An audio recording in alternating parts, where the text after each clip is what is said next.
ನಮಸ್ಕಾರ. ಮೆಗಾ ಸುದ್ದಿ ವಿಶೇಷ ಕಾರ್ಯಕ್ರಮಕ್ಕೆ ಸ್ವಾಗತ. ನಾನು ಹೇಮಕುಮಾರ್.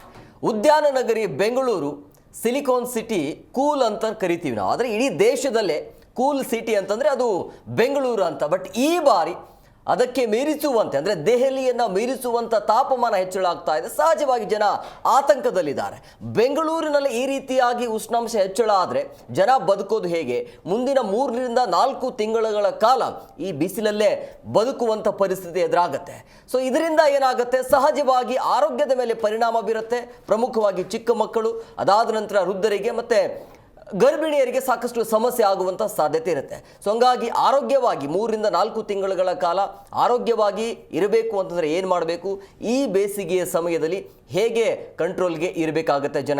ಯಾಕೆಂದರೆ ಬೇಸಿಗೆಯ ಆರಂಭ ಆಗುವ ಮುಂಚೆ ಈ ರೀತಿಯಾಗಿ ವಿಪರೀತವಾಗಿ 32-33 ಡಿಗ್ರಿ ಸೆಲ್ಸಿಯಸ್ಟು ಬೆಂಗಳೂರಿನಲ್ಲಿ ತಾಪಮಾನ ಹೆಚ್ಚಳ ಆಗಿರೋದ್ರಿಂದಾಗಿ ಬೆಂಗಳೂರಿಗರಿಗೆ ಸಹಜವಾಗಿ ಆತಂಕ ಇದೆ. ಸೊ ಆರೋಗ್ಯದ ಮೇಲೆ ಯಾವೆಲ್ಲ ಪರಿಣಾಮ ಬೀರುತ್ತೆ ಎಲ್ಲದರ ಬಗ್ಗೆ ಚರ್ಚೆ ಮಾಡ್ತೀವಿ. ಇವತ್ತಿನ ವಿಶೇಷ ರಣಬಿಸಿಲು ಹೆಚ್ಚಿದ ಆತಂಕ.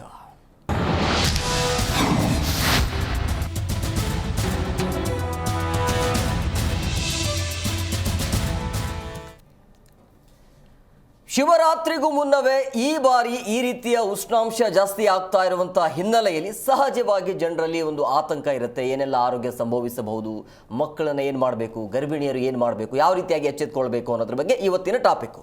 ಸುದೀರ್ಘವಾಗಿ 1 ಗಂಟೆಗಳ ಕಾಲ ನಾವು ನಿಮ್ಮ ಜೊತೆಲಿ ಇರ್ತೀವಿ. ಈ ಬೇಸಿಗೆಯಲ್ಲಿ ಪ್ರಮುಖವಾಗಿ ಬೇಸಿಗೆ ಯಾಕೆ ಜಾಸ್ತಿ ಹೆಚ್ಚಳ ಆಗ್ತಾ ಇದೆ ಅಂತೇಳಿ, ವರ್ಷದಿಂದ ವರ್ಷಕ್ಕೆ ಬೆಂಗಳೂರಿನಲ್ಲಿ ಜಾಸ್ತಿ ಆಗ್ತಾ ಇದೆ. ಇದಕ್ಕೆ ಪ್ರಮುಖ ಕಾರಣಗಳೇನು? ಉತ್ತರ ಕರ್ನಾಟಕ ಭಾಗದಲ್ಲಿ ಪ್ರತಿ ವರ್ಷ ಇರೋದು ಸಹಜ. ಬಟ್ ಈಗ ಉತ್ತರ ಕರ್ನಾಟಕ ಭಾಗದಲ್ಲಿ ಇರುವಂಥ ಬಿಸಿಲು ತಾಪಮಾನ ಇದೆಯಲ್ಲ, ಅದು ಬೆಂಗಳೂರಿಗೆ ಇರುವಂಥದ್ದು. ಸೊ ಹಂಗಾಗಿ ಬೆಂಗಳೂರಿನ ಜನರಿಗೆ ಸಹಜವಾಗಿ ಆತಂಕ ಇದೆ, ಏನು ಮಾಡಬೇಕು ಅನ್ನೋಂತ ಹೇಳಿ. ಸೊ ರಾಜ್ಯದಲ್ಲಿ ಈ ರೀತಿಯಾಗಿ ಹೊತ್ತಿ ಉರಿತಾ ಇರುವಂಥ ಸೂರ್ಯ, ಕರಾವಳಿ ಮತ್ತು ಕೊಡಗಿನಲ್ಲೂ ಕೂಡ ರಣಬಿಸಿಲು ಜಾಸ್ತಿ ಆಗ್ತಾ ಇದೆ. ಸೊ ಇದರಿಂದಾಗಿ ಏನಾಗುತ್ತೆ, ಚಿಕ್ಕ ಮಕ್ಕಳ ಮೇಲೆ ಆರೋಗ್ಯದ ಮೇಲೆ ಪರಿಣಾಮ ಬೀರುತ್ತೆ ಮತ್ತು ಸ್ಕಿನ್ಗೆ ಕೂಡ ಎಫೆಕ್ಟ್ ಆಗುವಂಥ ಎಲ್ಲ ಸಾಧ್ಯತೆ ಕಂಡು ಬರ್ತಾ ಇದೆ. ಸೊ ಹಂಗಾಗಿ 3-4 ತಿಂಗಳ ಕಾಲ ಈ ಬಾರಿ ಮಳೆ ಇಲ್ಲದೆ ಇರೋದು ಪ್ರಮುಖ. ನಿಮ್ಗೆಲ್ರಿಗೂ ಕೂಡ ಗೊತ್ತಿರುತ್ತೆ ಯಾಕೆ ಬೆಂಗಳೂರಿನಲ್ಲಿ ಈ ರೀತಿಯಾಗಿ ವಿಪರೀತವಾಗಿ ಬಿಸಿಲು ಜಾಸ್ತಿ ಆಗುತ್ತೆ ಅಂತಂದರೆ ಕೆರೆ ಇಲ್ಲದೆ ಇರೋದು, ಅಭಿವೃದ್ಧಿಯತ್ತ ಸಾಗ್ತಾ ಇರುವಂಥದ್ದು, ಇದೆಲ್ಲ ಸಾಕಷ್ಟು ಕಾರಣಗಳಿದ್ದಾವೆ. ಎಲ್ಲದರ ಬಗ್ಗೆ ಚರ್ಚೆ ಮಾಡ್ತೀವಿ. ಚರ್ಚೆ ಮಾಡೋದಕ್ಕೆ ಅತಿಥಿಯವರು ಜಾಯ್ನ್ ಆಗಿದ್ದಾರೆ. ನಾನು ಅವ್ರನ್ನ ಕಾರ್ಯಕ್ರಮಕ್ಕೆ ವೆಲ್ಕಮ್ ಮಾಡ್ತೀನಿ. ಪ್ರಮುಖವಾಗಿ ಪರಿಸರ ತಜ್ಞರಾಗಿರುವಂಥ ಪ್ರಕೃತಿ ಪ್ರಸನ್ನ ಅವರು ಸರ್, ಕಾರ್ಯಕ್ರಮಕ್ಕೆ ಆತ್ಮೀಯವಾದಂಥ ಸ್ವಾಗತ. ನಮಸ್ಕಾರ. ಹಾಗೆಯೇ ಅಂಜನಗೌಡ ಅವರು ಗೃಹಿಣಿ ಮೇಡಮ್, ತಮಗೂ ಕೂಡ ಕಾರ್ಯಕ್ರಮಕ್ಕೆ ಆತ್ಮೀಯವಾದಂಥ ಸ್ವಾಗತ. ಸರ್ ಹಾಗೆಯೇ ಹವಾಮಾನ ತಜ್ಞರಾಗಿರುವಂಥ CS ಪಾಟೀಲ್ ಅವರು ಕೂಡ ಜಾಯ್ನ್ ಆಗಿದ್ದಾರೆ. ಸರ್, ಕಾರ್ಯಕ್ರಮಕ್ಕೆ ಆತ್ಮೀಯವಾದಂಥ ಸ್ವಾಗತ.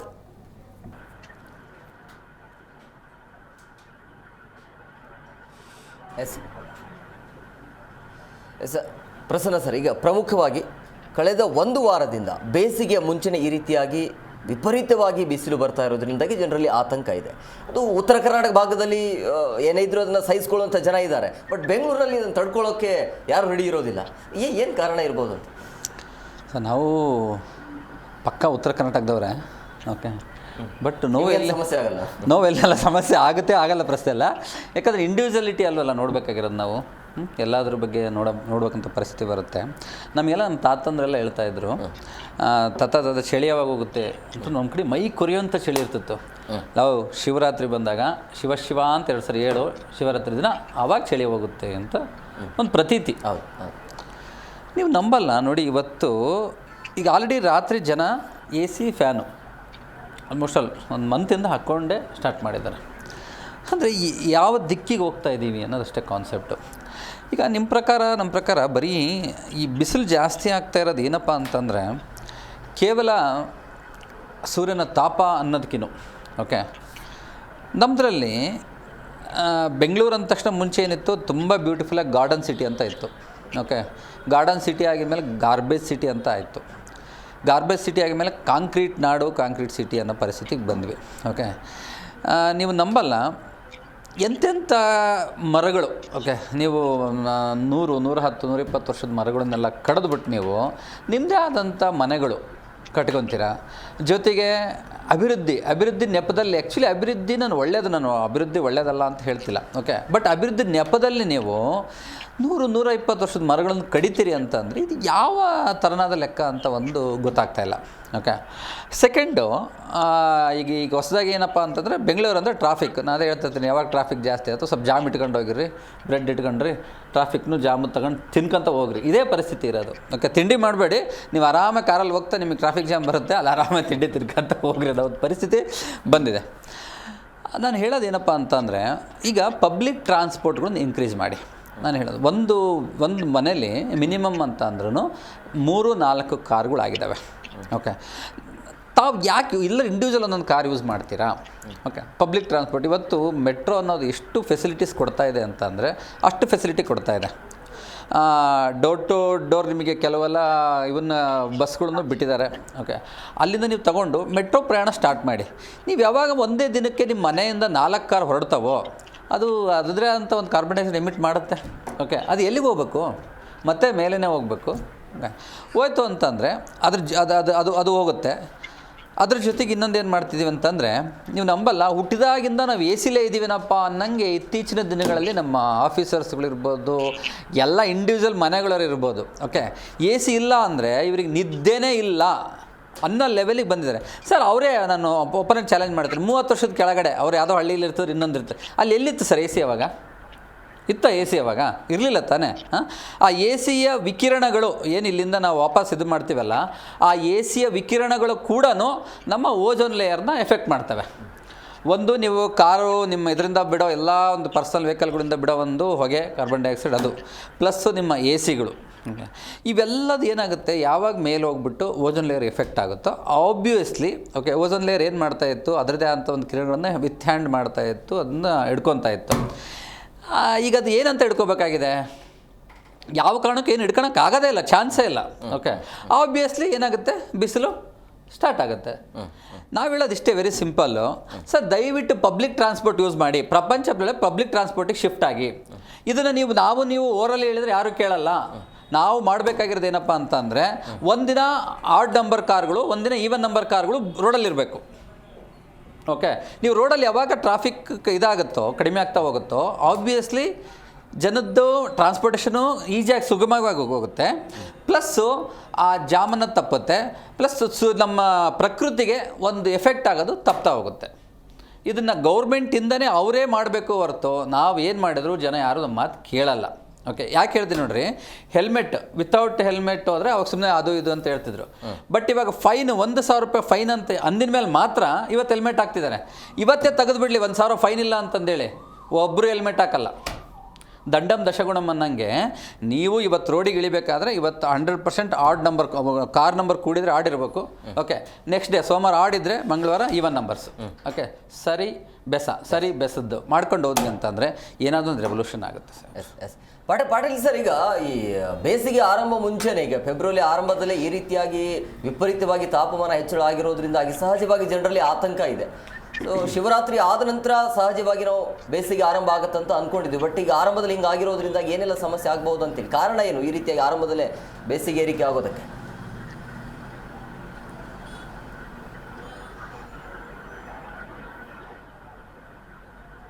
ಎಸ್, ಸಂಪರ್ಕ ಸಾಧ್ಯ ಆಗ್ತದೆ. ಅಂಜನಾ ಮೇಡಮ್, ಈಗ ಸಹಜವಾಗಿ ಜನರಲ್ಲಿ ಆತಂಕ ಇರೋದು ಆರಂಭದಲ್ಲಿ ಈ ರೀತಿ ಅಂದರೆ ಮುಂದಿನ 3-4 ತಿಂಗಳ ಕಾಲ ಹೇಗೆ ಬದುಕೋದು ಅಂತ. ಸೊ ಬೆಂಗಳೂರು ಪರಿಸ್ಥಿತಿ ಬಗ್ಗೆ ನಿಮ್ಗೆ ಏನು ಅನ್ಸುತ್ತೆ? ಮೊದಲು ಏನಾಗಿತ್ತು ಅಂದರೆ, ನಾವು ಮೈಸೂರಿಂದ ಬರಬೇಕಾದ್ರೆ ನೀವು ಬೋರ್ಡ್ ನೋಡ್ಬೋದು, ಬೆಂಗಳೂರನ್ನ ವೆಲ್ಕಮ್ ಟು ಗ್ರೀನ್ ಸಿಟಿ ಅಂತ ಬರುತ್ತೆ. ನಾವು ನಿಜ ಖುಷಿ ಪಡ್ತಾ ಇದ್ವಿ. ಇವಾಗ ವೆಲ್ಕಮ್ ಟು ಕಾಂಕ್ರೀಟ್ ಸಿಟಿ ಅಂತ ಮಾಡಬೇಕಾಗುತ್ತೆ. ಯಾಕೆಂದರೆ ಎಲ್ಲ ಕಡೆ ಅಗದ್ಬಿಟ್ಟು ಅದನ್ನು ಕಾಂಕ್ರೀಟ್ ಮಾಡ್ತಾ ಬರ್ತಾ ಇದ್ದಾರೆ. ಈ ಕಾಂಕ್ರೀಟ್ ಹಾಕಿದಾಗ ಏನಾಗುತ್ತೆ, ಮಳೆ ನೀರು ಶೇಖರಣೆ ಆಗಲ್ಲ. ಮಳೆ ನೀರು ಶೇಖರಣೆ ಕೂಡ ಎಲ್ಲೂ ಅದು ಗುಂಡಿಗಳನ್ನ ಮಾಡೂ ಇಲ್ಲ. ಈ ಕಡೆ ಆ ಕಾಂಕ್ರೀಟ್ ಮೇಲೆ ಬಿದ್ದಾಗ ಹರಿಯೋ ನೀರು ಹಾಗೆ ಹೋಗುತ್ತೆ ಹೊರತು ಅದು ಭೂಮಿ ಒಳಗಡೆ ಇಳೀತಾ ಇಲ್ಲ. ಹಂಗಾಗಿ ಆ ಭೂಮಿ ಒಳಗಡೆ ನೀರಿಲ್ಲ ಅಂತಂದರೆ ಡ್ರೈ ಆಗ್ತಾ ಬರುತ್ತೆ. ಭೂಮಿ ಡ್ರೈ ಆಗ್ತಾ ಬಂದರೆ ಯಾವುದೇ ಗಿಡ ಮರಗಳು ಯಾವುದಕ್ಕೂ ನೀರು ಆಕ್ಸಿಜನ್ ಇಲ್ಲ ಅಂದಾಗ ಆಟೋಮೆಟಿಕ್ ಮಳೆ ಬರೋಕ್ಕೆ ಸಾಧ್ಯನೇ ಇಲ್ಲ. ಈಗ ಎಷ್ಟೋ ಮರಗಳನ್ನ ಕಡಿತಾ ಬಂದಿದ್ದಾರೆ. ಈಗ ಯಾಕೆಂದರೆ ತುಂಬ ಈಗ ಮಾಲ್ಗಳು ಮಾಡ್ತಿದ್ದಾರೆ, ವಿಪರೀತ ಮಾಲ್ಗಳಾಗ್ಬಿಟ್ಟಿದೆ. ಅದರಲ್ಲೂ ಕೂಡ ಬೆಂಗಳೂರಿನಲ್ಲಿ ಜನಸಂಖ್ಯೆ ದಿನದಿಂದ ದಿನಕ್ಕೆ ಏರಿಕೆ ಆಗ್ತಾ ಇದೆ. ಇಂಥ ಜನಸಂಖ್ಯೆ ಏರಿಕೆ ಆದಾಗ ವಾಹನಗಳು ಕೂಡ ದಟ್ಟಣೆ ಆಗ್ತಾ ಇದೆ, ಟ್ರಾಫಿಕ್ ಜಾಮ್ ಆಗ್ತಾ ಇದೆ, ಧೂಳುಗಳು ಜಾಸ್ತಿ ಬರ್ತಾ ಇದೆ, ಮರ ಗಿಡಗಳಿಲ್ಲದೆ ಇರೋದ್ರಿಂದ ಗಾಳಿ ಬೆಳಕಿಗೆ ತೊಂದರೆ ಆಗ್ತಾ ಇದೆ. ಇವಾಗ ಯಾಕೆಂದರೆ ಮನೇಲಿ ಇರೋಕ್ಕಾಗಲ್ಲ, ಅಷ್ಟು ಬಿಸಿಲಿದೆ. ಅಂದರೆ ಕಂಪೇರ್ ಟು ದುಬೈ ಥರ ಆಗಿಬಿಟ್ಟಿದೆ ಇಲ್ಲಿ. ಯಾಕೆಂದರೆ ನಾವು ದುಬೈನಲ್ಲಿ ಬಿಸಿಲು ತುಂಬಪ್ಪ, ಅಲ್ಲಿ ಒಂಚೂರು ಮಳೆ ಇಲ್ಲ, ಮರಳುಗಾಡು ಅಂದಿದ್ದೀವಿ, ಅದಕ್ಕಿಂತ ಹೆಚ್ಚಾಗ್ಬಿಟ್ಟಿದೆ ಇವಾಗ. ಇಲ್ಲಿ ತಡ್ಕೊಳಕ್ಕೆ ಆಗ್ತಾ ಇಲ್ಲ, ಆ ಪರಿಸ್ಥಿತಿ ಬಂದಿದೆ. ಆ ಪರಿಸ್ಥಿತಿ ಬರಬೇಕಾದ್ರೆ ಕಾರಣ ಏನು? ಇವರು ಎಲ್ಲವನ್ನು ಕಾಂಕ್ರೀಟ್ ಮಾಡ್ಕೊಂಡು ಹೋಗ್ತಾ ಇರೋದು. ಈಗ ಜ್ಞಾನ ಭಾರತಿಯಲ್ಲೇ 1200-300ನಷ್ಟು ಗಿಡಗಳನ್ನ ತೆಗೆದುಬಿಟ್ಟಿದ್ದಾರೆ, ಒಣಗಿಬಿಟ್ಟಿದೆ. ಅದನ್ನೆಲ್ಲ ಕಡ್ದಾಕ್ಬಿಡೋದು. ಯಾಕೆ ಒಣಗುತ್ತೆ ಆ ಗಿಡ? ಏನಕ್ಕೆ ಒಣಗ್ತಾ ಇದೆ? ಆ ನೀರಿನ ಸೌಲಭ್ಯ ಇಲ್ಲದೆ ಇರೋದ್ರಿಂದ ಅದು ಒಣಗ್ತಾ ಇರೋದು. ಇವಾಗ ಕೆರೆಗಳು ಎಷ್ಟಿತ್ತು? ಕೆಂಪೇಗೌಡರ ಕಾಲದಲ್ಲಿ 2000ಕ್ಕೂ ಹೆಚ್ಚಿನ ಕೆರೆಗಳಿತ್ತು. ನಾನು ಮೊದಲು ಒಂದು ಸಲ ಹೇಳಿದ್ದೆ ಇದೇ ಮಾಧ್ಯಮದಲ್ಲಿ. ಇವಾಗ ಏನಾಗ್ಬಿಟ್ಟಿದೆ, ಕೇವಲ 112 ಕೆರೆಗಳಿದೆ. ಅದರಲ್ಲೂ ಕೂಡ ಬೆರಳೆಣಿಕೆಯಷ್ಟು ಮಾತ್ರ ಕೆರೆಗಳನ್ನ ನಾವು ನೋಡ್ತೀವಿ. ಆ ಕೆರೆಗಳನ್ನೂ ಕೂಡ ಒತ್ತುವರಿ ಮಾಡ್ಕೊಂಡಿದ್ದಾರೆ ಕೆಲವು. ಒತ್ತುವರಿ ಮಾಡ್ಕೊಳ್ಳೋದ್ರಿಂದ ಏನಾಗ್ಬಿಟ್ಟಿದೆ, ಕೆರೆಗಳಿಲ್ಲ, ನೀರು ಇಂಗ್ತಾ ಇದೆ. ನೀರುಗಳಿಲ್ಲದೆ ಇರೋದ್ರಿಂದ ಗಾಳಿ ಬೆಳಕು ತೊಂದರೆ ಆಗ್ತಾಯಿದೆ. ಮತ್ತು ಮರಗಳಿಲ್ಲದೆ ಇರೋದ್ರಿಂದ ಎಲ್ಲಿಂದ ಮಳೆ ಬರೋಕ್ಕೆ ಸಾಧ್ಯನೇ ಇಲ್ಲ.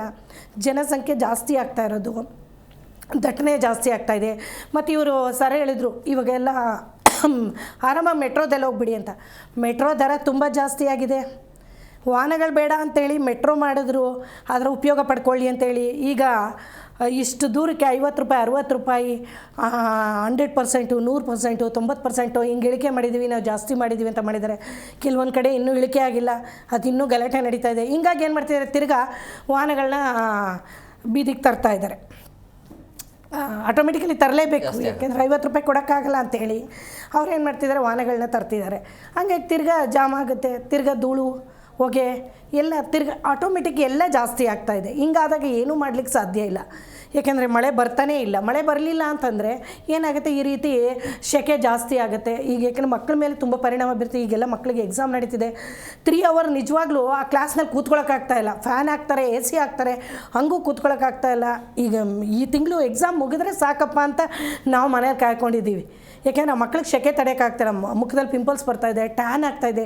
ಇಷ್ಟು ದೂರನೂ ಅವ್ರು ನಡೆಯೋಕ್ಕಾಗ್ತಾಯಿಲ್ಲ. ನಾವು ವೆಹಿಕಲಲ್ಲೇ ಅವ್ರನ್ನ ಡ್ರಾಪು ಪಿಕಪ್ಪು ಮಾಡಬೇಕಾಗಿದೆ. ಇಷ್ಟೆಲ್ಲ ನಾವು ತೊಂದರೆ ಬೆಂಗಳೂರಿನಲ್ಲೇ ಅನುಭವಿಸ್ತಾ ಇದ್ದೀವಿ. ಇದನ್ನು ಸರ್ಕಾರ ಇನ್ನರೂ ಮನಗಂಡ್ಕೋಬೇಕು. ನಿಜವಾಗ್ಲೂ ಮಳೆ ಬಂದಾಗ ಇವ್ರು ಏನು ಮಾಡ್ತಾ ಇರ್ತಾರೆ, ಮಳೆ ಬರದೇ ಇದ್ದಾಗ ನೀವು ಯೋಚನೆ ಮಾಡ್ತೀರಾ, ಓಕೆ. ಬಟ್ ಮಳೆ ಬಂದಾಗ ಅದನ್ನು ಹೇಗೆ ಶೇಖರಣೆ ಮಾಡಿ ಇಟ್ಕೋಬೇಕು ಅನ್ನೋ ಜವಾಬ್ದಾರಿ ಕೂಡ ಸರ್ಕಾರದ್ದಿರುತ್ತೆ. ಆ ಜವಾಬ್ದಾರಿಯಿಂದ ಆ ನೀರನ್ನ ಶೇಖರಣೆ ಮಾಡಿದ್ರೆ ನಮಗೆ ನೆಕ್ಸ್ಟು ಯೂಸ್ ಆಗುತ್ತೆ ಬೆಂಗಳೂರಿಗೆ ಅನ್ನೋದನ್ನ ಅವ್ರು ಮನವರಿಕೆ ಮಾಡ್ಕೋಬೇಕು ಅಂತ ಹೇಳಿ ನಾನು ಹೇಳಕ್ಕೆ ಇಷ್ಟಪಡ್ತೇನೆ.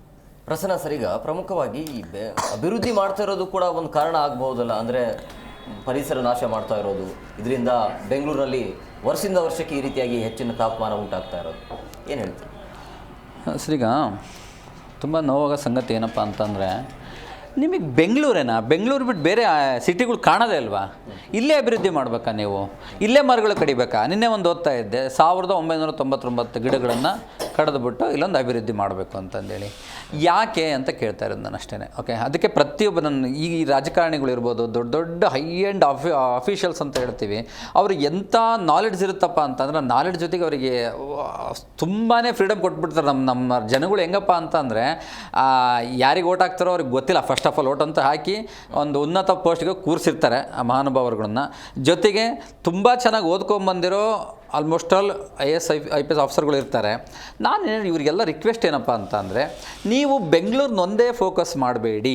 ಓಕೆ, ಬೆಂಗಳೂರು ಬಿಡಿ, ಬೆಂಗಳೂರು ಎಷ್ಟು ಬೆಳಿಬೇಕೋ ಅಷ್ಟು ಆಲ್ರೆಡಿ ಬೆಳೆದಾಗಿದೆ. Okay, you have to focus on, for example Davanagere focus ಮಾಡಿ.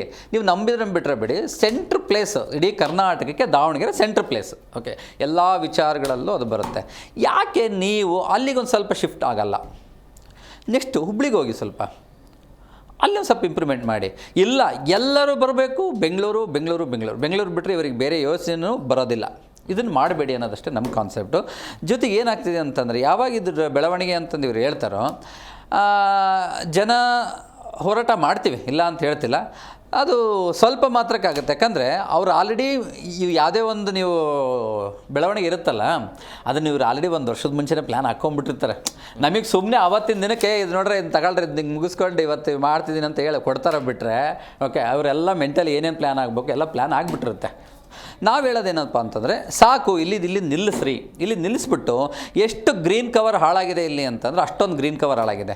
ಆ್ಯಕ್ಚುಲಿ ಇನ್ನೂ ಹೇಳ್ತೀನಿ, ನೀವು ಕಬ್ಬನ್ ಪಾರ್ಕಲ್ಲಿ ವೆಹಿಕಲ್ಗಳು ಬಿಡೋ ನೆಸಿಟಿನೇ ಇಲ್ಲ.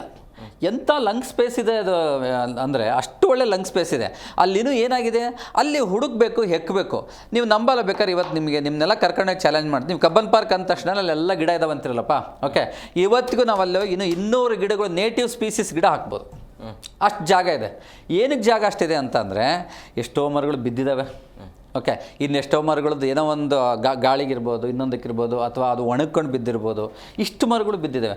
ಅವಿಷ್ಟನ್ನು ರೀಪ್ಲೇಸ್ ಯಾಕೆ ಮಾಡ್ತಿಲ್ಲ? ಇದು 8 ವರ್ಷದಿಂದ ನಾವು ಇದನ್ನು ಸಬ್ಮಿಷನ್ ಮಾಡಿದರೂ ಕೂಡ ಚಾನ್ಸೇ ಇಲ್ಲ. ಅವ್ರು ಏನಪ್ಪ ಅಂದ್ರೆ ಅವ್ರಿಗೆ ಏನು ತಿಳಿಯುತ್ತೋ ಅದನ್ನಷ್ಟೇ ಮಾಡೋ ವಿಚಾರ. ಹಂಗಾಗಿ ನಾನು ಹೇಳೋದು, ಪ್ರತಿಯೊಂದು ಜಾಗ ಹೆಕ್ಕ್ರಿ, ಹುಡುಕಬೇಡಿ. ಏನು ಹೆಕ್ಕದಂತರಂಗೆ ಪ್ರತಿಯೊಂದು ಜಾಗನ ಹೆಕ್ಕಿದಾಗ ನಿಮಗೇನಾಗುತ್ತೆ, ಗಿಡಗಳು ಹಾಕೋ ಜಾಗ ಕಾಣಿಸುತ್ತೆ, ಸಿಗುತ್ತೆ. ಓಕೆ ಈ ಮೀಡಿಯನ್ಗಳಿರ್ಬೋದು. ಓಕೆ ಮೀಡಿಯನಲ್ಲಿ ಎಷ್ಟು ಅಡ್ವಾಂಟೇಜ್ ಇದೆ ಅಂದರೆ ಅಷ್ಟು ಅಡ್ವಾಂಟೇಜ್ ಇದೆ. ಒಳ್ಳೊಳ್ಳೆ ಗಿಡಗಳು ಹಾಕಿ, ಫೈಕಸ್ ಜಾತಿ ಗಿಡಗಳನ್ನು ಹಾಕಿ, ಅದು ಎಷ್ಟಾಗುತ್ತೋ ಅಷ್ಟು ಡಸ್ಟ್ ಎಳ್ಕೊಳ್ಳುತ್ತೆ, ಎಷ್ಟಾಗುತ್ತೋ ಅಷ್ಟು ಉಷ್ಣಾಂಶ ಎಳ್ಕೊಳ್ಳುತ್ತೆ. ನಾವು ಅದನ್ನೆಲ್ಲ ಮಾಡಲ್ಲ. ನಮಗೇನಪ್ಪ ಅಂತಂದ್ರೆ ಅಲ್ಲಿ ಕಾಂಕ್ರೀಟ್ ಹಾಕಬೇಕು, ಅಲ್ಲಿ ಏನಪ್ಪ ಅಂತಂದ್ರೆ ಅಲ್ಲಿ ದುಡ್ಡೇನು ಬರುತ್ತೋ ದುಡ್ಡು ನೋಡಬೇಕು, ಅದು ಬಿಟ್ಟರೆ ಬೇರೆ ಇನ್ನೇನು ಯೋಚನೆ ಮಾಡ್ತಿಲ್ಲ. ಓಕೆ ಪ್ರತಿಯೊಂದು ಈಗ ನನ್ನ ನಗಬೇಕಂತಂದರೆ ನೀವು ನಂಬಲ್ಲ, ಮೊನ್ನೆ ಅದೊಂದು ಫಸ್ಟ್ ಸ್ಟ್ಯಾಂಡರ್ಡ್ ಸ್ಕೂಲ್ಗೆ ಹೋಗಿದ್ದೀನಿ. ಅಲ್ಲಿ ವಿತ್ AC ಸ್ಕೂಲಲ್ಲಿ ನಾವು 1ನೇ ಕ್ಲಾಸ್ 2ನೇ ಕ್ಲಾಸ್ ಓದಿದ್ದೀವಿಲ್ಲ ಅಂತ ಹೇಳ್ತಿಲ್ಲ, ಆರಾಮ್ ಮನೆ ಮೇಲೆ ಚಕ್ಲ ಬಕ್ಲ ಹಾಕೊಂಡು ಕುತ್ಕೊಂಡ್ಬಿಟ್ಟೆ ಅಂತಂದರೆ ಆಯ್ತು. ಹಳ್ಳಿಗಳಲ್ಲೆಲ್ಲ ನಮ್ಮದು ಸರ್ ಫಸ್ಟ್ ಸ್ಟ್ಯಾಂಡರ್ಡಲ್ಲಿ ಅವರು ಫುಲ್ ಏರ್ ಕಂಡೀಷನ್ಡು. ಅದು ಏನು ಎಲ್ಲಿಗೆ ಹೋಗ್ತಿದೆ ನಮ್ಮ ಪ್ರಪಂಚ ಅಂತಂದೇಳಿ ಈ ಲೆವೆಲ್ವರೆಗೆ ಮಾಡಿಬಿಟ್ಟು ಆ ಬಿಲ್ಡಿಂಗ್ ಇನ್ನೊಂದು ಏನಾಗುತ್ತೆ ಅಂದರೆ ಅಟ್ಲೀಸ್ಟ್ ಆ ಬಿಲ್ಡಿಂಗ್ ಸುತ್ತಮುತ್ತಲು ಗಿಡ ಹಾಕ್ಬೇಕಂತ ಯೋಚನೆ ಮಾಡಲ್ಲ. ಹಾಕ್ರಿ, ಒಂದು ಹೊಂಗೆ ಗಿಡ ಹಾಕ್ರಿ. ಓಕೆ ಈಗ ಪಾಟಲ್ಲಿ ಹೊಂಗೆ ಮರಗಳು ಹಾಕ್ಕೊಳ್ರಿ. ಇಲ್ಲ, ಇವರು ಫಸ್ಟ್ ಆಫ್ ಆಲ್ ತುಂಬ ಶೋ ಕಾಣಬೇಕು ಇವ್ರಿಗೆ ಬಿಲ್ಡಿಂಗ್ ಅಂತಂದೇಳಿ ಬ್ಯೂಟಿಫುಲ್ ಬ್ಲ್ಯಾಕ್ ಗ್ಲಾಸ್ ಹಾಕ್ಬಿಡ್ತಾರೆ. ಇವ್ರಿಗೆ ಏನಪ್ಪ ಅಂತ ಅಂದರೆ ಆ ಬಿಲ್ಡಿಂಗ್ ನೋಡಿದ ತಕ್ಷಣ ಎಲ್ಲರೂ ಅಟ್ರಾಕ್ಟ್ ಆಗಿ ಬರ್ಬೇಕು ಅಷ್ಟೇ. ಓಕೆ ಯಾಕ್ರಿ ಇದೆಲ್ಲ? ಇದನ್ನು ಒಂದು ನಿಯಮ ಅನ್ನೋದೇ ಇಲ್ವಾ? ಇದಕ್ಕೊಂದು ಬದ್ಧತೆ ಅಂತ ಮಾಡಿಬಿಟ್ಟು ಇಲ್ಲ ಈ ಬಿಲ್ಡಿಂಗ್ ಒಂದು ಈ ಫಾರ್ ಎಲೆಕ್ಟ್ರಾನಿಕ್ ಸಿಟಿಲಿ ಇಷ್ಟು ಬಿಲ್ಡಿಂಗ್ಸ್ ಬರ್ತಿದೆ ಅಂದರೆ ಆ ಬಿಲ್ಡಿಂಗಲ್ಲಿ ಎನ್ವಿರಾನ್ಮೆಂಟಲ್ ಫ್ರೆಂಡ್ಲಿ ಏನು ಮಾಡಬೇಕು? ಓಕೆ ಏನು ಬ್ಲ್ಯಾಕ್ ಗ್ಲಾಸ್ ಹಾಕಿದರೆ ಮಾತ್ರ ನಿಮಗೆ ಒಳಗಡೆ ಕೆಲಸ ಮಾಡೋಕ್ಕಾಗುತ್ತಾ? ಹಾಕಿದರೆ 10 ಪಟ್ಟು ಹೀಟ್ ಒಳಗೆ ಬರುತ್ತೆ. ಮತ್ತು ಇವ್ರು 10 ಪಟ್ಟು AC ಜಾಸ್ತಿ ಮಾಡ್ಕೊಂತಾರೆ. ಎಲ್ಲರೂ ಇವತ್ತು 15 ಇನ್ನೊಂದು ಅಂದರೆ ಅದು AC ಪುಣ್ಯಕ್ಕೆ ಯಾಕೋ 17ಕ್ಕೆ ನಿಂತ್ಕೊಂಡಿದೆ ಅನಿಸುತ್ತೆ. ಇವ್ರು 10ಕ್ಕೆ ಅಂದ್ರೆ ಬಂತವ್ರು 10ಕ್ಕೂ ಇಟ್ಕೊಂಡು ಕುತ್ಕೊಂತಾರೆ. ಓಕೆ ಈ ಲೆವೆಲ್ ಯಾಕೆ ಮಾಡ್ತಾ ಇದ್ದೀರಾ? ಅದ್ರ ಬದಲಾಗಿ ಗಿಡ ಮರಗಳನ್ನ ಹಾಕೊಳ್ರಿ, ನಿಮ್ಮ ಬಿಲ್ಡಿಂಗ್ ಸುತ್ತಲೂ ಗಿಡ ಮರ ಹಾಕೊಳ್ರಿ, ಅದ್ರ ಮುಂದಿರ್ರಿ. ಇದು ನೋಡಿ ಎಷ್ಟು ಸಿಲ್ಲಿ ಅನಿಸುತ್ತೆ. ಎಲ್ಲ ಡೋರ್ ಓಪನ್ ಇರಲಿ, ಏನಾಗೇ ಇಲ್ಲ ಎಲ್ಲ ಕ್ಲೋಸ್ಡ್ ಆಗಬೇಕು, ಇವರಿಗೆ ಎಲ್ಲ ಇದಾಗಬೇಕು. ಇವರು ಒಂದು ಕಾರ್ ಅವ್ರು ನಿಲ್ಲಿಸ್ಬೇಕಂತಂದರೆ ಒಂದು ಗಿಡ ಹುಡುಕೊಂಡು ಹೋಗ್ತಾರೆ. ಆಯಿತಾ, ಎಷ್ಟೋ ಜನ ನೋಡ್ತಾ ಇರ್ತೀರ ನೆರಳಿಗೆ ಹಾಕ್ಬೇಕಿಲ್ಲ. ಬಟ್ ಆ ಗಿಡ ಹಾಕೋದ್ರ ಬಗ್ಗೆ ಯಾರು ಯೋಚನೆ ಮಾಡಲ್ಲ. ಇದು ಯಾವ ಲೆಕ್ಕ? ಒಬ್ಬ ಮನುಷ್ಯ ಅವನೊಂದು ಕಾರ್ ಓಡಿಸ್ತಾನೆ ಅಂತಂದರೆ ಓಕೆ ಅಟ್ಲೀಸ್ಟ್ 4 ಗಾಲಿ ಇದ್ದಂಗೆ, ಗಾಲಿಗೊಂದು ಗಿಡ, 4 ಗಾಲಿಗೆ ಒಂದು 4 ಗಿಡಗಳು ಹಾಕಪ್ಪ. 4 ಗಿಡ ದೊಡ್ಡ ಮಾತು ಅಲ್ವೇ ಅಲ್ಲ ಹೇಳ್ಬೇಕಂತಂದರೆ. ಈ ರೀತಿ ಹಾಕಿದ್ರೆ ನಿನ್ನ ಕಾರನ್ನೇ ಎಲ್ಲ ನಿಲ್ಲಿಸ್ಕೋಬೋದು. ಅದಿಲ್ಲ, ಫಸ್ಟ್ ಗಿಡ ಹುಡುಕ್ಬೇಕು, ಅಲ್ಲಿ ನೆರಳಿಗೆ ಹಾಕ್ಬೇಕು ಅಷ್ಟೇ. ಆ ಕಾನ್ಸೆಪ್ಟ್ ಬಿಟ್ಟರೆ ಇನ್ನೇನು ಮಾಡ್ತಾ ಇಲ್ಲ. ಪಾಟೀಲ್ ಸರ್, ಈಗ ಕಳೆದ 1 ವಾರದಿಂದ ನಿರಂತರವಾಗಿ ತಾಪಮಾನ ಹೆಚ್ಚಳ ಆಗ್ತಾ ಇದೆ. ಈಗ ಫೆಬ್ರವರಿ ಆರಂಭದಲ್ಲಿ ಹಿಂಗಾದರೆ ಮುಂದಿನ ಪರಿಸ್ಥಿತಿ ಏನು ಅಂತೇಳಿ ಯಾಕೆ ಹೆಚ್ಚಳ ಆಗುತ್ತೆ? ಪಾಟೀಲ್ ಸರ್, ನನ್ನ ವಾಯ್ಸ್ ಕೇಳಿಸ್ತಾ ಇದೆಯಾ? ಕೇಳಿಸ್ತಾ ಇದೆ ಸರ್. ಈಗ 1 ವಾರದಿಂದ ನಿರಂತರವಾಗಿ ಈ ರೀತಿಯಾಗಿ ತಾಪಮಾನ ಹೆಚ್ಚಳ ಆಗ್ತಾ ಇರೋದ್ರಿಂದಾಗಿ ಸಹಜವಾಗಿ ಆತಂಕ ಇದೆ. ಯಾಕೆ ಆರಂಭದಲ್ಲಿ ಹಿಂಗಾಗುತ್ತೆ ಅಂತ? ಕಳೆದ 1 ವಾರದಿಂದ ಬೆಂಗಳೂರು ಸೇರಿದಂತೆ ದಕ್ಷಿಣ ಒಳನಾಡಿನಲ್ಲಿ ಉಷ್ಣಾಂಶ ಏರಿಕೆಯಾಗಿದೆ. ಇದಕ್ಕೆ ಕಾರಣವೇನೆಂದರೆ ಸೆಂಟ್ರಲ್ ಇಂಡಿಯಾದಲ್ಲಿ ಒಂದು ಹೈ ಪ್ರೆಷರ್ ಸೇರಿದೆ. ಇನ್ನೂ ಒಂದು ಪೂರ ಒಣ ಹವೆ ಮತ್ತು ಶುಭ್ರ ಆಕಾಶ ಇರುವುದರಿಂದ ನಮ್ಗೆ ಉಷ್ಣಾಂಶ ಏರಿಕೆ ಆಗ್ತಾ ಬಂದಿದೆ. ಮುಂದಿನ 1 ವಾರದವರೆಗೆ ದಕ್ಷಿಣ ಒಳನಾಡಿನಲ್ಲಿ ಗರಿಷ್ಠ ಉಷ್ಣಾಂಶ ಸುಮಾರು 32-34 ಡಿಗ್ರಿ ಸೆಂಟಿಗ್ರೇಡ್. ಕಲಬುರಗಿಯಲ್ಲಿ ನಿನ್ನೆ ಸುಮಾರು ಗರಿಷ್ಠ ಉಷ್ಣಾಂಶ 37 ಡಿಗ್ರಿ ಸೆಂಟಿಗ್ರೇಡ್ ಕಡಿಮೆ ದಾಖಲಾಗಿದೆ. ಮುಂದಿನ ವಾರದವರೆಗೂ ಕಲಬುರಗಿಯಲ್ಲಿ ಸುಮಾರು 36-38 ಡಿಗ್ರಿ ಸೆಂಟಿಗ್ರೇಡ್ ಗರಿಷ್ಠ ಉಷ್ಣಾಂಶ ಇದೆ. ಅದು ವಿಜಯಪುರ, ಬಾಗಲಕೋಟೆ, ಕೊಪ್ಪಳ, ಗದಗ, ಯಾದಗಿರಿ, ರಾಯಚೂರು ಈ ಜಿಲ್ಲೆಗಳಲ್ಲಿ ಉಷ್ಣಾಂಶ ಹೆಚ್ಚು ಏರಿಕೆ ಆಗುವ ಸಾಧ್ಯತೆಗಳಿವೆ. ಬೆಂಗಳೂರಿನಲ್ಲಿ ಏಪ್ರಿಲು ಹಾಗೂ ಮೇ 1ನೇ ವಾರ ಮತ್ತು 2ನೇ ವಾರದಲ್ಲಿ ಗರಿಷ್ಠ ಉಷ್ಣಾಂಶ 28 ಡಿಗ್ರಿ ಸೆಂಟಿಗ್ರೇಡ್ ತನಕ ಹೋಗ್ಬೋದು. ಕೆಲವೊಮ್ಮೆ 39 ಡಿಗ್ರಿ ಸೆಂಟಿಗ್ರೇಡ್ ತನಕ ಹೋಗ್ಬೋದು. ಕಳೆದ ವರ್ಷದಲ್ಲಿ ಬೆಂಗಳೂರಿನಲ್ಲಿ ಗರಿಷ್ಠ ಉಷ್ಣಾಂಶ 39.2 ಡಿಗ್ರಿ ಸೆಂಟಿಗ್ರೇಡ್ ತನಕ ಏರಿಕೆಯಾಗಿದೆ. ಈ ವರ್ಷಕ್ಕೂ ಕೆಲವೊಮ್ಮೆ ಬೆಂಗಳೂರಿನಲ್ಲಿ 39 ಡಿಗ್ರಿ ಸೆಂಟಿಗ್ರೇಡ್ ತನಕ ಹೋಗುವ. ಆದರೆ ಮಾರ್ಚ್, ಏಪ್ರಿಲ್, ಮೇದಲ್ಲಿ ಕೆಲವೊಮ್ಮೆ ಹಾಗಾಗಿ ಕೆಲವೊಮ್ಮೆ ಗುಡುಗು ಮಿಂಚಿ ಬರುವ ಒಂದು ಮಳೆ ಕೂಡ ಆಗ್ಬೋದು. ಆದರೆ ಈ ಫೆಬ್ರವರಿಯಲ್ಲಿ ಯಾವುದೇ ಮಳೆ ತರುವಂಥ ಯಾವುದೇ ಸಿಸ್ಟಮ್ಸ್ ಇಲ್ಲ. ಎಸ್ ಸರ್, ಹಾಗೆ ಸಂಪರ್ಕದಲ್ಲಿರಿ. ಮತ್ತೊಬ್ಬರು ಗೆಸ್ಟ್ ಜಾಯ್ನ್ ಆಗಿದ್ದಾರೆ, ವೆಲ್ಕಮ್ ಮಾಡಿಬಿಡ್ತೀನಿ. ಡಾಕ್ಟರ್ ಪದ್ಮಾಕ್ಷಿ ಅವರು, ವೈದ್ಯರು. ಮೇಡಮ್, ಕಾರ್ಯಕ್ರಮಕ್ಕೆ ಆತ್ಮೀಯವಾದಂತಹ ಸ್ವಾಗತ. ನಮಸ್ಕಾರ. ಈಗ ಈ ಬಿಸಿಲಿನ ತಾಪಮಾನದಿಂದಾಗಿ ಸಹಜವಾಗಿ ಜನರಲ್ಲಿ ಆತಂಕ, ಈಗ ಮಕ್ಕಳಿಗೆ ಏನಾಗುತ್ತೋ, ಆರೋಗ್ಯ ಯಾವ ರೀತಿಯಾಗಿ ಸಮಸ್ಯೆ ಎದುರಾಗುತ್ತೆ ಅಂಥೇಳಿ, ಏನೆಲ್ಲ ಸಮಸ್ಯೆ ಆಗ್ಬಹುದು ಅಂತೇಳಿ ಮುಂದಿನ ದಿನಮಾನಗಳಲ್ಲಿ? ಈಗ ಮುಂಚೆ ಬೆಂಗಳೂರು ಅಂದ್ರೆ garden city, cool city, green city ಅನ್ನೋ ಹೆಸರೇನಿತ್ತು. ಈಗ ಆಲ್ಮೋಸ್ಟ್ ಅದು ಮಿಡ್ಲ್ ಈಸ್ಟ್ ತರ ಆಗ್ಬಿಟ್ಟಿದೆ. 40 ಡಿಗ್ರೀಸ್, 41, 42 ಡಿಗ್ರೀಸ್. ಈಗ ಮಕ್ಕಳು ಶಾಲೆಗೆ ಹೋಗ್ಬಾರ ಮಕ್ಕಳು ಮಧ್ಯಾಹ್ನ 12 ಗಂಟೆ 1 ಗಂಟೆ ಟೈಮಲ್ಲಿ ವಾಪಸ್ ಮನೆಗೆ ಬರೋದ್ರಲ್ಲಿ ಎಲ್ಲ ಮಕ್ಕಳು ನಮ್ಮ ತುಂಬಾ ಸುಸ್ತಾಗತ್ತೆ ಅಂತಾನೆ ಬಂದು ಕಂಪ್ಲೇಂಟ್ ಮಾಡ್ತಾರೆ ಡಾಕ್ಟ್ರೆ ಅಂತೆಲ್ಲ ಹೇಳಿ ಬಹಳಷ್ಟು ತಾಯಂದಿರು ಹೇಳ್ತಾರೆ.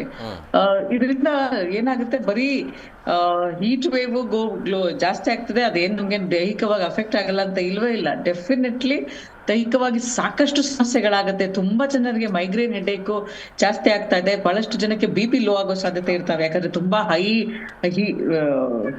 ಹೀಟ್ ಇಂದ ಅವ್ರಿಗೆ ಆ ತರದ ಸಮಸ್ಯೆಗಳು ಜಾಸ್ತಿ ಆಗ್ಬೋದು.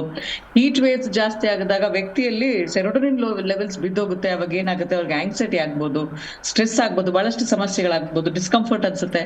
ಮತ್ತೆ ಕಾರ್ಟಿಸಾಲ್ ಹಾರ್ಮೋನ್ ಜಾಸ್ತಿ ಆಗುತ್ತೆ, ಅದು ಸ್ಟ್ರೆಸ್ ಹಾರ್ಮೋನು. ಅದು ಜಾಸ್ತಿ ಆದಾಗ ವ್ಯಕ್ತಿಗೆ ತುಂಬಾ ಸುಸ್ತು, ಇರಿಟೇಷನ್, ಅಯ್ಯೋ ಎಲ್ಲದಕ್ಕೂ ಸಿಟ್ಟು ಮಾಡ್ಕೊಳ್ಳೋದು. ನಾವು ತುಂಬಾ ಸಿಟ್ಟಾದಾಗ ಮನುಷ್ಯನ್ಗೆ ನೀರು ಕುಡಿರಿ ಅಂತ ಹೇಳ್ತೀವಿ. ಅದೇ ತರ ತುಂಬಾ ಬಿಸಿಲಿನ ಜಳ ಆಚೆ ಜಾಸ್ತಿ ಆದಾಗ ಅದು ದೈಹಿಕವಾಗಿ ಡೈರೆಕ್ಟ್ ಆಗಿ ಎಫೆಕ್ಟ್ ಆಗುತ್ತೆ. ಇನ್ನ ಮೆಂಟಲಿ ಎಫೆಕ್ಟ್ ಆಗೋದು ಹೆಂಗೆ ಅಂದ್ರೆ, ಅವ್ರ ಯೋಚನೆ ಒಂದ್ಸತಿ ಎಷ್ಟು ಇರಿಟೇಷನ್ ಇರುತ್ತೆ ಅಂದ್ರೆ ಯಾರಾದ್ರೂ ಮಾತಾಡ್ಸಿದ್ರೆ ಸಾಕು ಜಗಳಕ್ಕೆ ಬರ್ತಾರೆ. ಆ ತರದೆಲ್ಲ ನಾವು ಇತ್ತೀಚೆಗೆ ನೋಡ್ತಾ ಇದೀವಿ.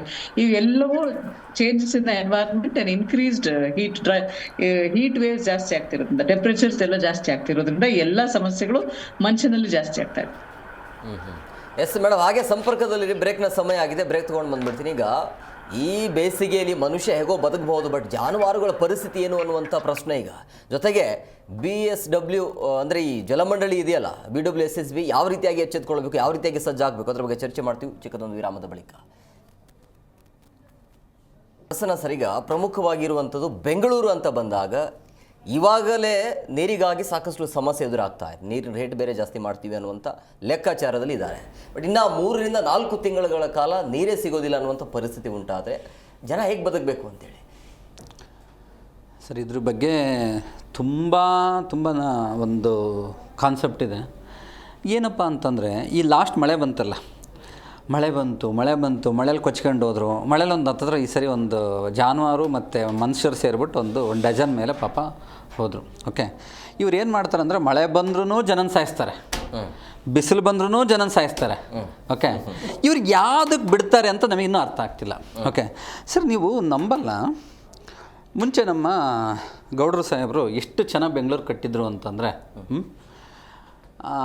ಮೊದಲನೇ ಕೆರೆ ಹಿಂಗೆ ತುಂಬಿದ ತಕ್ಷಣವೇ ವೃಷಭಾವತಿ ಆಯಿತಾ, ವೃಷಭಾವತಿಯಿಂದ ನಮ್ಮ ಕೆಂಪಾಂಬುದಿ. ಓಕೆ, ಅದು ತುಂಬಿ ಕೋಡಿ ಹರಿದ್ರೆ ಕೆಂಪಾಂಬುದಿ ಅಂದರೆ ಡೌನ್ ಸ್ಟೇರ್ಸ್ ಇರ್ಬೋದು. ಅವ್ರದ್ದು ಆವಾಗಲೇ ಎಂಥ ಹೈಲಿ ನಾಲೆಡ್ಜಬಲ್ ಇಂಜಿನಿಯರಿಂಗ್ ಅಪ್ಪ ಅಂತಂದರೆ, ಯಾವ ಮಣ್ಣು ಇಂಜಿನಿಯರಿಂಗ್ ಇರಲಿಲ್ಲ ರೀ ಅವಾಗ.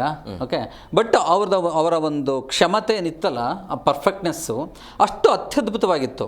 ಆ ಮನುಷ್ಯ ಆ ಟೈಮಲ್ಲಿ ಅವಿಷ್ಟು ಕೆರೆಗಳನ್ನು ಒಂದಕ್ಕೊಂದು ಲಿಂಕ್ ಮಾಡಿಕೊಂಡು, ಓಕೆ, ಇವತ್ತೇನಿಲ್ಲಪ್ಪ ಅಂತಂದ್ರೆ, ಇವತ್ತು ಮಳೆ ಬಂದಿನ ಮೇಲೆ ಮಿನಿಮಮ್ ಅದು 6 ತಿಂಗಳವರೆಗೂ ಏನೂ ಪ್ರಾಬ್ಲಮ್ ಆಗೇ ಥರ ಆ ಮಳೆ ನೀರನ್ನು ಇವರು ಸಂಗ್ರಹಣೆ ಮಾಡಿಟ್ಕೊತಿದ್ರು. ಓಕೆ, ಈಗ ಯಾರು ಅದ್ರ ಬಗ್ಗೆ ಯೋಚನೆ ಮಾಡಿದ್ದಾರೆ? ಒಂದು ಕೆರೆ ಸಿಕ್ತಾ, ಆ ಕೆರೆನ ಈಗ ಸದ್ಯಕ್ಕೆ ನಾನು ಹೆಂಗೆ ಗುಳುಮ್ ಮತ್ತು ಸ್ವಾಹ ಮಾಡಬೇಕು ಅದಕ್ಕೊಂದು ದೊಡ್ಡದು ಪ್ಲ್ಯಾನಿಂಗ್ ನಡೆಯುತ್ತೆ. ಎಲ್ಲರಿಗೂ ಇದು ಗೊತ್ತಿರೋ ನಗ್ನ ಸತ್ಯ, ಯಾರಿಗೇನು ಗೊತ್ತಿಲ್ಲ ಅನ್ನೋಂಗಿಲ್ಲ, ಎಲ್ಲ ನಮ್ಮ ಪೊಲಿಟಿಷಿಯನ್ಸ್ಗಳಿಗೆ ಗೊತ್ತು, ನಮ್ಮ ಹೈ ಆ್ಯಂಡ್ ಆಫೀಸರ್ಸ್ಗಳಿಗೆ ಗೊತ್ತು. ಓಕೆ, ಅದನ್ನೇನು ಮಾಡ್ತಾರೆ, ಆ ಕೆರೆನ ಫಸ್ಟು ಈ ಲಾರಿ ಲೋಡ್ಗಳಲ್ಲಿ ಹೋಗಿ ಕಸ ಹಾಕ್ತಾರೆ, ಗಾರ್ಬೇಜ್ ಹಾಕ್ಕೊಂಡು ತುಂಬ್ತಾರೆ ಪೂರ್ತಿ. ಓಕೆ, ಫುಲ್ಲು ತುಂಬಿ ಒಂದು ಸರ್ಟೆನ್ ಸ್ಟೇಜ್ ಆಗಿದ್ಮೇಲೆ ಪಾಪ ಅಲ್ಲಿ ನೀರು ಬರಲ್ಲ, ಇನ್ನೊಂದು ಬರಲ್ಲ. ಅಲ್ಲಿ ಆದ ತಕ್ಷಣ ಒಬ್ಬ ದೊಡ್ಡ ಬಿಲ್ಡರು ಅದ್ರದ್ದು ರಿಜಿಸ್ಟ್ರೇಷನ್ ಮಾಡಿಸ್ಕೊತಾರೆ. ಓಕೆ, ಅದು ರಿಜಿಸ್ಟ್ರೇಷನ್ ಮಾಡಿಸ್ಕೊಳಕ್ಕೆ ಎಲ್ಲ ಸಪೋರ್ಟು ನಮ್ಮ ಸೋ ಕಾಲ್ಡ್ ನಮ್ಮ ಜನಪ್ರತಿನಿಧಿಗಳು. ಓಕೆ, ಅವ್ರಿಗೆ ಗೊತ್ತಿಟ್ಕೊಂಡು ಹೇಳ್ತಾ ಇದ್ದೀನಿ. ಅವ್ರು ಏನು ಮಾಡ್ತಾರೆ ಅಂದರೆ, ಆ ಜನಪ್ರತಿನಿಧಿಗಳು ಪೂರ್ತಿ ಅದನ್ನು ಅವರಿಗೆ ಮಾಡಿಕೊಡ್ತಾರೆ. ಅವ್ರದ್ದು ಪಾಲಿರುತ್ತೋ ಇನ್ನೊಂದು ನಮಗೆ ಗೊತ್ತಿಲ್ಲ. ಓಕೆ, ಅದಂತೂ ನಡೆದೋಗುತ್ತೆ. ಅಲ್ಲಿ ಎಷ್ಟು ಚೆನ್ನಾಗಿ ಬಿಲ್ಡಿಂಗ್ ಬರುತ್ತಪ್ಪ ಅಂತಂದರೆ, ಏಷ್ಯಾಸ್ ಬಿಗ್ಗೆಸ್ಟ್ ಮಾಲ್ ಎಕ್ಸಾಂಪಲ್, ಹಿಂಗೆ ಈ ಲೆವೆಲ್ ಒಂದು ಹೆಸರು ಕೊಡ್ತಾರೆ. ಯಾರಿಗ್ರಿ ಬೇಕು ಈ ಹೆಸರು? ನೀವು ಅದು ಮಳೆ ನೀರಿದೆಯಲ್ಲ, ಅಮೃತ ರೀ, ಅದು ದೇವ್ರು ಕೊಟ್ಟಂಥ ಒಂದು ಅಮೃತ. ಅಮೃತನ ಶೇಖರಣೆ ಮಾಡಿಟ್ಕೊಳ್ಳಿ. ಪ್ರತಿಯೊಂದು ಮಳೆ ನೀರನ್ನು ಆ ಥರ ಶೇಖರಣೆ ಮಾಡಿ ಇಟ್ಕೊಂಡಾಗ ನಿಮಗೆ ಇನ್ನು 6 ತಿಂಗಳು ಯಾವಾಗ ನಿಮಗೆ ಆ ನೀರು ಹಂಗೆ ಇರುತ್ತೆ ಎಲ್ಲ ಕೆರೆಗಳಲ್ಲೂ, ಆಬ್ವಿಯಸ್ಲಿ ಹೀಟ್ ರಿಡ್ಯೂಸ್ 100% ಕಡಿಮೆ ಆಗುತ್ತೆ. ಅದು ಯೋಚನೆ ಮಾಡಲ್ಲ. ಫಸ್ಟಲ್ಲಿ ಅತ್ಯದ್ಭುತವಾಗಿ ಫಸ್ಟ್ ಕಾಂಕ್ರೀಟು, ಒಂದು ಬಿಗ್ಗೆಸ್ಟ್ ಮಾಲು, ಇಲ್ಲ ಒಂದು ಅಪಾರ್ಟ್ಮೆಂಟ್, ಒಂದು 3,000 ಮನೆ 2,000 ಮನೆ ಬರೋದು ಅಪಾರ್ಟ್ಮೆಂಟ್ ಕಟ್ಟಿಬಿಡ್ಬೇಕು. ಅಲ್ಲಿಗೆ ಟಾಪಿಕ್ ಟೋಟಲಿ ಕ್ಲೋಸ್. ಓಕೆ, ಆಮೇಲೆ ಪುಣ್ಯಕ್ಕೆ ಏನಪ್ಪ ಅಂದರೆ, ಇಷ್ಟು ದಿನ ಸ್ವಲ್ಪ ರೋಡ್ಗಳಲ್ಲಿ ಟಾರ್ಗೇರ್ ಇದ್ಕೊಂಡು ಏನೋ ಒಂದು ಮಾಡ್ತಾಯಿತ್ತು. ಈಗ ಅದೇನೋ ಬಿಳಿ ಟಾಪಿಂಗ್ ಅಂತ ಬಂದಿದೆ, ಆಯಿತಾ? ಇಲ್ಲ, ಜನಗಳಿಗೆ ತಿಳ್ಕೊಳ್ಳಿ ಅಂತ ವೈಟ್ ಟಾಪಿಂಗ್ ಅವರೇ ಅರ್ಥ ಮಾಡ್ಕೊಳ್ಳಿ. ಆ ಬಿಳಿ ಟಾಪಿಂಗಿಗೆ ಏನು ಮಾಡ್ತಿದ್ದಾರಪ್ಪ ಅಂತಂದರೆ, 1 ಮಿಲಿಮೀಟ್ರ್ ಜಾಗ ಎಲ್ಲೂ ನೀರು ಹಿಂಗಾಗಿ ಬಿಡ್ತಿಲ್ಲ ಅಷ್ಟೇ, ಆಯಿತಾ? ಅದನ್ನೇನಪ್ಪ ಅಂತಂದರೆ, ಈ ಮೂಲೆಗಿದ್ದರೂ ಕೂಡ ಅಲ್ಲಿ ಹೋಗ್ಬಿಟ್ಟು ಕಾಂಕ್ರೀಟ್ ಹಾಕಿ, ಬಿಳಿ ಕಾಂಕ್ರೀಟ್ ಹಾಕಿಬಿಟ್ಟು ಅಲ್ಲಿಂದ ವಾಪಸ್ ಬರ್ತಾರೆ. ಇದು ಯಾರಿಗ್ರಿ ಬೇಕಿದು? ಓಕೆ, ಎಲ್ಲಿ ಒಂದು ಹನಿ ನೀರು ಹಿಂಗಬೇಕಂದ್ರೆ ಎಲ್ಲಿಂದ ಹಿಂಗತ್ರಿ? ಚಾನ್ಸಸ್ಸೇ ಇಲ್ಲ. ಅದ್ರ ಜೊತೆಗೆ ಈ ಸ್ಮಾರ್ಟ್ ಸಿಟಿ ಬೇರೆ ಬಂದಿದ್ದಾವೆ. ಆ ಸ್ಮಾರ್ಟ್ ಸಿಟಿಲಿ ಏನಾಗ್ತಿದೆಯಪ್ಪ ಅಂತಂದರೆ, ಇವರು ಆ ವೈಟ್ ಟಾಪಿಂಗ್ ಪಕ್ಕದಲ್ಲಿ ಒಂದು ಬ್ಯೂಟಿಫುಲ್ ಇವರಿಗೆ ಒಂದು ವಾಕ್ ಪಾತ್ ಬೇಕು. ಈ ವಾಕ್ ಪಾತಲ್ಲಿ ಏನು ಮಾಡ್ತಾರೆ ಅಂದರೆ, ಪಾಪ ಒಂದು ಮರ ಬೆಳ್ಕೊಂಡಿರ್ತದೆ, ಏನೋ ಅದು ಕಷ್ಟಪಟ್ಕೊಂಡು ಏನೋ ಇವರೆಲ್ಲ ಫೋರ್ಸ್ಗಳ ನಡುವೆ ಗುದ್ದಾಡಿ ಮಾಡಿ ಒಂದು ಮರ ಬೆಳ್ಕೊಂಡಿರುತ್ತೆ. ಆ ಮರದ್ದು ಇದಪ್ಪ ಅಂದರೆ, ಆ ಬೇರಿಗೆ ಪೂರ್ತಿ ಹಾಕಿಬಿಡೋದು ಕಾಂಕ್ರೀಟ್ ಹಾಕಿ, ಒಂದು ಹನಿ ನೀರು ಅದಕ್ಕೇನು ಹೋಗಂಗಿಲ್ಲ. ಓಕೆ, ಸರಿ, ಬಿಲೀವ್ ಇಟ್ ಆರ್ ನಾಟ್, ಒಂದು ಮರ ಇದೆಯಲ್ಲ, ನಾವು ಹಳೆ ಕಾಲದಲ್ಲಿ ಮಲ್ಲೇಶ್ವರಮ್ಮು, ಜಯನಗರಲ್ಲೆಲ್ಲ ನೋಡ್ಬೋದು, ಮಿನಿಮಮ್ ಅಂತ ಅಂದ್ರೂ 10x10 ಫೀಟ್ವರೆಗೂ ಬಿಟ್ಟಿದ್ದಾರೆ.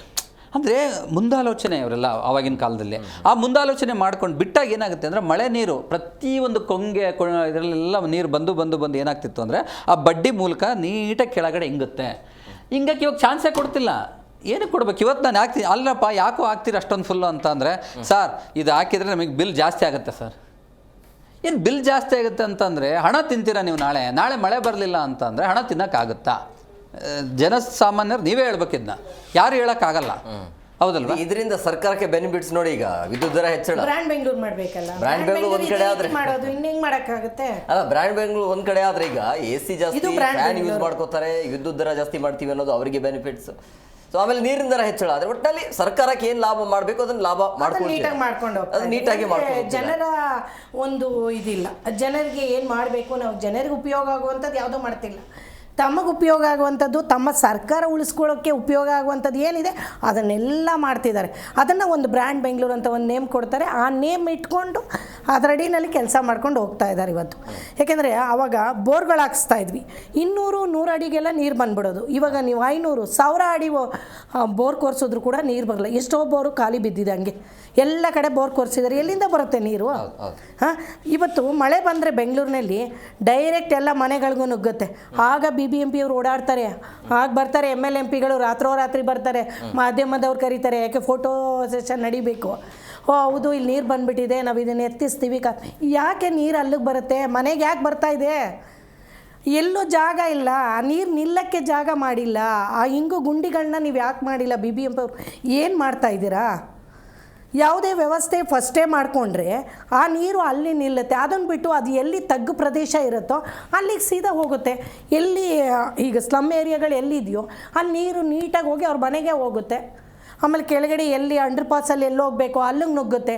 ಅದು ಎಲ್ಲಿ ವೇ ಇರುತ್ತೋ ಅಲ್ಲಿ ಎಲ್ಲಿ ಜಾಗ ಇರುತ್ತೋ ಅಲ್ಲಿಗೆ ನುಗ್ಗುತ್ತೆ ಹೊರತು ಅದಕ್ಕೊಂದು ವ್ಯವಸ್ಥಿತವಾದನ್ನು ಒಂದು ಸುಸಂಸ್ಕೃತವಾದಂಥ ಒಂದು ಸ್ಥಳ ಅಂತ ಮಾಡಿದ್ರೆ ಅಲ್ಲಿ ಮಳೆ ಬಂದಾಗ ಶೇಖರಣೆ ಮಾಡಿಕೊಂಡ್ರೆ ಮತ್ತೆ ನಮಗೆ ನೀರು ಇಲ್ದಿದ್ದಾಗ ಕೆರೆಯಲ್ಲೋ ಇನ್ನೊಂದು ಕಡೆ ನೀರಿದ್ದರೆ ಅದನ್ನು ಡಂಪ್ ಮಾಡೋದು, ಇನ್ನೊಂದು ಕಡೆ ಪ್ರದೇಶಕ್ಕೆ ನಾವು ಯೂಸ್ ಮಾಡ್ಕೊಳ್ಳೋದು ಆಗುತ್ತೆ. ಈಗ ಒಂದು ಕಟ್ಟಡ ಕಟ್ಟೋಕ್ಕಾಗಲಿ ಇದಕ್ಕಾಗಲಿ ಈಗ 5,000 ರೂಪಾಯಿ ದಂಡ ಯಾರು ಮನೆಯಲ್ಲಿ ಕುಡಿಯೋ ನೀರನ್ನ ಗಾಡಿ ತೊಳೆದ್ರೆ ಅಥವಾ ಮನೆ ಕಟ್ಟಕ್ಕೆ ಯೂಸ್ ಮಾಡಿದ್ರೆ ಇದನ್ನು ದೊಡ್ಡ ಹೆಡ್ಲೈನ್ಸಲ್ಲಿ ಹಾಕ್ಬಿಡ್ತೀರಾ, ಓಕೆ. ಅದಕ್ಕೆಲ್ಲ ನೀರು ಎಲ್ಲಿಂದ ತರಬೇಕು ಜನ ನಾವು ಎಲ್ಲಿಂದ ತರೋಣ? ಈಗ ಮನೆ ಕ್ಲೀನ್ ಮಾಡೋದು ಬೇಡವಾ, ಕಾರ್ ಪಾರ್ಕಿಂಗ್ ತೊಳೆಯೋದು ಬೇಡವಾ, ಕಾರುಗಳು ತೊಳೆಯೋದು ಬೇಡ, ಮನೇಲಿ ರಂಗೋಲಿ ಹಾಕೋದು ಬೇಡ, ಏನೂ ಬೇಡ ಅಂದರೆ ನೀರು ಇನ್ನೆಲ್ಲಿಂದ ತರಬೇಕು ನಾವು? ಅದಕ್ಕೆಲ್ಲ ಅದಕ್ಕೂ ಬೆಲೆ ಜಾಸ್ತಿ. ಕಾವೇರಿ ನೀರಿಗಿಷ್ಟು, ಬೋರ್ ನೀರಿಗಿಷ್ಟು, ದಿನ ಬೆಲೆ ಜಾಸ್ತಿ ಮಾಡ್ತಾ ಇದ್ದಾರೆ. ಒಂದು ಕಡೆಯಿಂದ ಗ್ಯಾರಂಟಿ ಕೊಡ್ತೀರಾ, ಈ ಕಡೆಯಿಂದ ಬೆಲೆ ಜಾಸ್ತಿ ಮಾಡ್ತೀರಾ. ಇಲ್ಲಿಗೆ ಸರಿದೂಗಿಸ್ಕೋಬೇಕಲ್ಲ, ಗೊತ್ತಾಗಬಾರ್ದು ಜನರಿಗೆ. ಗೊತ್ತಾಗದೆ ಬರೆ ಆಗ್ತಾ ಇದ್ದಾರೆ. ಇದು ಯಾವ ಮಟ್ಟಿಗೆ ನೀವು ಬ್ರ್ಯಾಂಡ್ ಬೆಂಗಳೂರು ಮಾಡ್ತೀರಾ ಅಂತ ನನಗೆ ಗೊತ್ತಾಗ್ತಾಯಿಲ್ಲ. ಏಕೆಂದರೆ ಡಿ ಕೆ ಶಿವಕುಮಾರ್ ಇಡೀ ಬೆಂಗಳೂರನ್ನು ನಾನು ಒಂದು ಬ್ರ್ಯಾಂಡ್ ಬೆಂಗಳೂರು ಥರ ಮಾಡಿ ಅದನ್ನು 5 ಭಾಗವಾಗಿ ವಿಭಜನೆ, ಈ ಭಾಗ ಎಲ್ಲ ಕಿತ್ಕೊಂಡು ಹೋಗ್ತಾ ಇದೆ. ಇಲ್ಲಿ ಅಷ್ಟು ಬಿಸಿಲು, ಉರಿ ಬಿಸಿಲಿದೆ, ನೀರಿಗೆ ತುಂಬ ಅಭಾವ ಆಗಿದೆ, ನೀರಿಲ್ಲ, ಜನ ಒದ್ದಾಡ್ತಾ ಇದ್ದಾರೆ. ನೀವು ಬ್ರ್ಯಾಂಡ್ ಬೆಂಗಳೂರು ಬಗ್ಗೆ ಯೋಚನೆ ಮಾಡ್ತಿರಲ್ರಿ, ಸಾಕಲ್ಲ ನೀವು ದುಡ್ಡು ಮಾಡಿರೋದು. ಇನ್ನು ಎಷ್ಟು ದುಡ್ಡು ಮಾಡೋಣ ಅಂತ ನಿಂತಿದ್ದೀರಾ? ಇನ್ನಾದರೂ ಒಂದು ಸರ್ಕಾರದಲ್ಲಿ ಒಂದು ಯೋಜನೆಗಳು ತಂದು ಜನಗಳ ಪ್ರಯೋಜನಕ್ಕೆ ಬರುವಂಥ ಯೋಜನೆಗಳನ್ನು ತಗೊಂಬನ್ನಿ.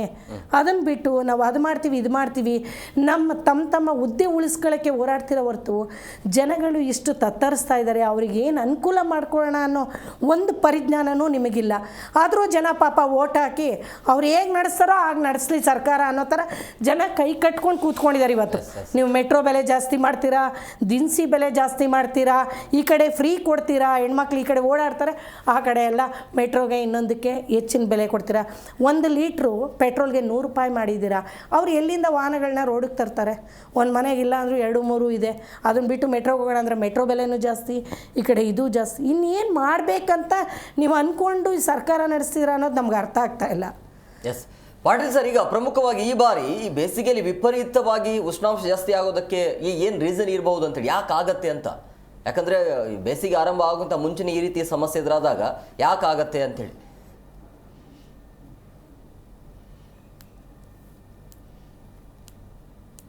ಪಾಟೀಲ್ ಸರ್, ನನ್ನ ವಾಯ್ಸ್ ಕೇಳಿಸ್ತಾ ಇದೆಯಾ?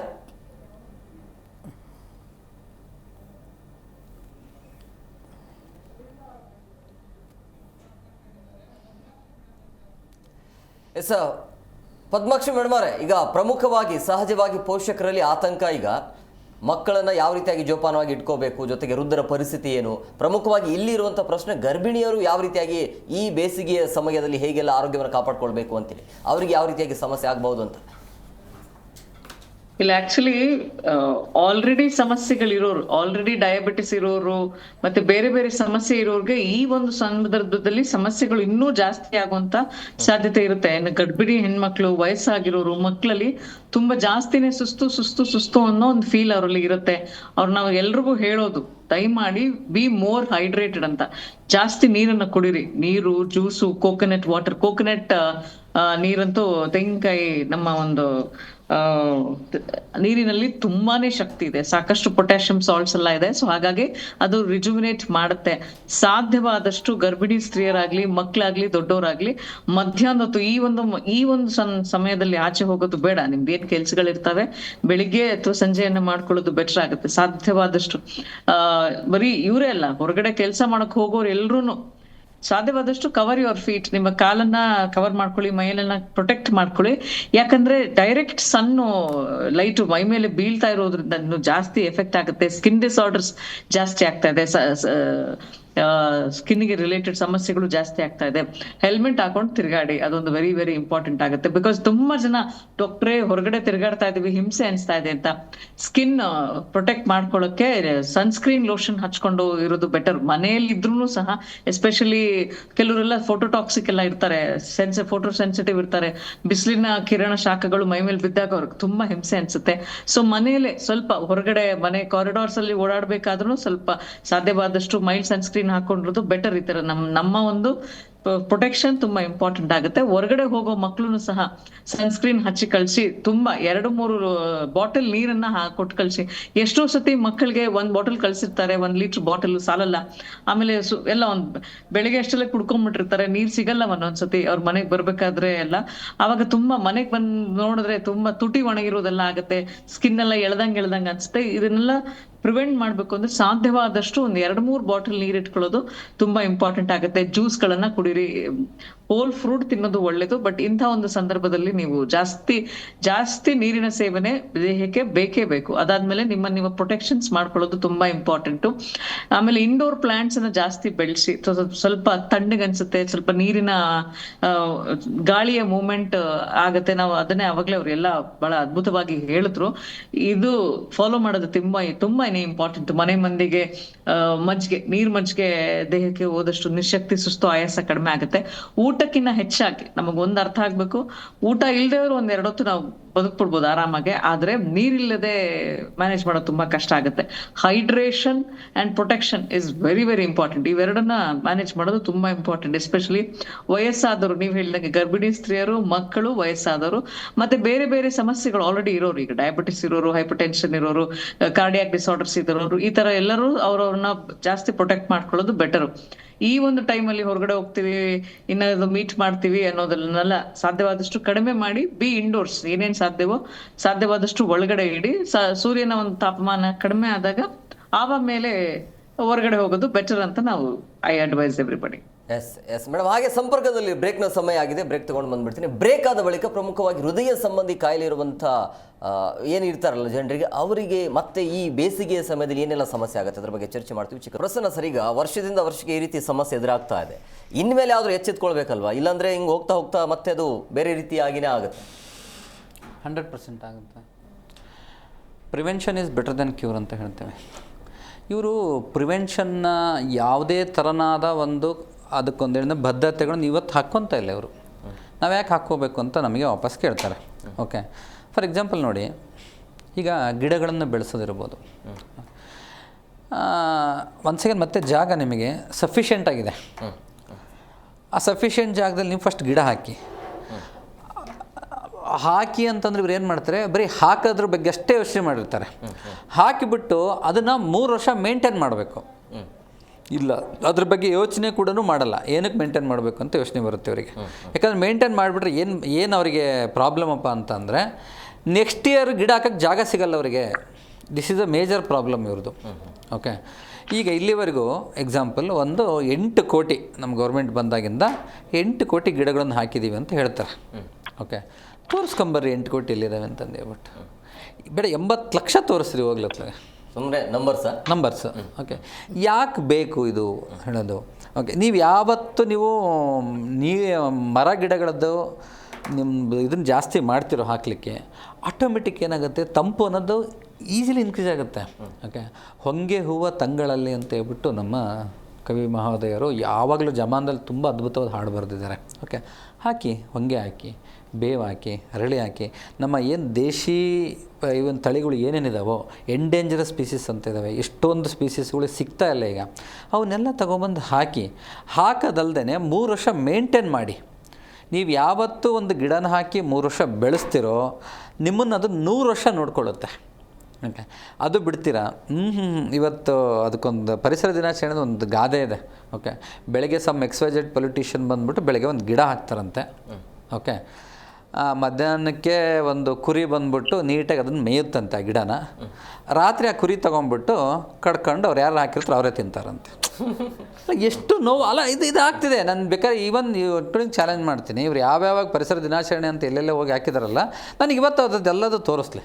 ಓಕೆ, ನಾವು ಹಾಕಿದ್ದೀವಿ ಇಲ್ಲ ಅಂತ ಹೇಳ್ತಿಲ್ಲ, ಬಟ್ ನಾವು ಹಾಕಿದ್ದಕ್ಕೆ ಏನು ಮಾಡ್ತೀವಿ ಅಂತಂದರೆ ಅದನ್ನು ಅಲ್ಲಿ ದತ್ತು ತೊಗೊಂಡು, ಓಕೆ, ಆ ದತ್ತು ಇದು ಮಾಡಿ ಅದನ್ನು 3 ವರ್ಷ ಅಷ್ಟೇ ನಾವು ನೋಡ್ಕೊಳ್ಳೋದು. ಅದು ನೀವು ಯಾವತ್ತೊಂದು ಗಿಡ 3 ವರ್ಷ ನೋಡ್ಕೊತಿರೋ, ಅದು ಆಟೋಮೆಟಿಕಲಿ ನೀವು ನೆಕ್ಸ್ಟ್ ಅದು ನೋಡ್ಕೊಳೋದೇ ಬೇಡ, ಅಷ್ಟು ಚೆನ್ನಾಗಿ ಬೆಳೆಯುತ್ತೆ. ಆ ಬೆಳೆಯೋ ಒಂದು ವ್ಯವಸ್ಥೆ ನೀವು ಮಾಡಬೇಕು ಸರ್. ಅದಕ್ಕೆ ಪ್ರತಿಯೊಂದಕ್ಕೂ ಮೈಕ್ರೋ ಮ್ಯಾನೇಜ್ಮೆಂಟ್ ಮಾಡಿ ಅರ್ಥ ಮಾಡ್ಕೊಳ್ಳಿ. ಈ ಮೈಕ್ರೋ ಮ್ಯಾನೇಜ್ಮೆಂಟ್ ಏನಿದೆಯಲ್ಲ, ಇದೊಂದು ಅದ್ಭುತವಾದ ಕಾನ್ಸೆಪ್ಟು. ನೀವು ಅದು ಗಿಡ ಇಲ್ಲಿ ಹಾಕಿದ್ರಾ, ಅದಕ್ಕೊಂದು ಜಿಗೋ ಟ್ಯಾಗಿಂಗ್ ಕೊಡಿ. ಇವತ್ತನೇ ತಾರೀಕು ಫಾರ್ ಎಕ್ಸಾಂಪಲ್ ಈ ಮಂತ್ ಜನವರಿ, ಇವತ್ತು ಇಲ್ಲ ಫೆಬ್ರವರಿ ಮಂತಲ್ಲಿ ಒಂದು ಹಾಕಿದ್ವಿ, ಫೆಬ್ರವರಿ 1ನೇ ತಾರೀಕು ಒಂದು ಗಿಡ ಹಾಕಿದ್ವಿ. ಓಕೆ, ನೆಕ್ಸ್ಟ್ ಇಯರ್ ಫೆಬ್ರವರಿಗೆ ಅದು ಎಷ್ಟು ಹೈಟ್ ಆಗಿದೆ ಯಾರು ಕೇಳ್ತೀರಾ? ಯಾರು ಕೇಳಲ್ಲ.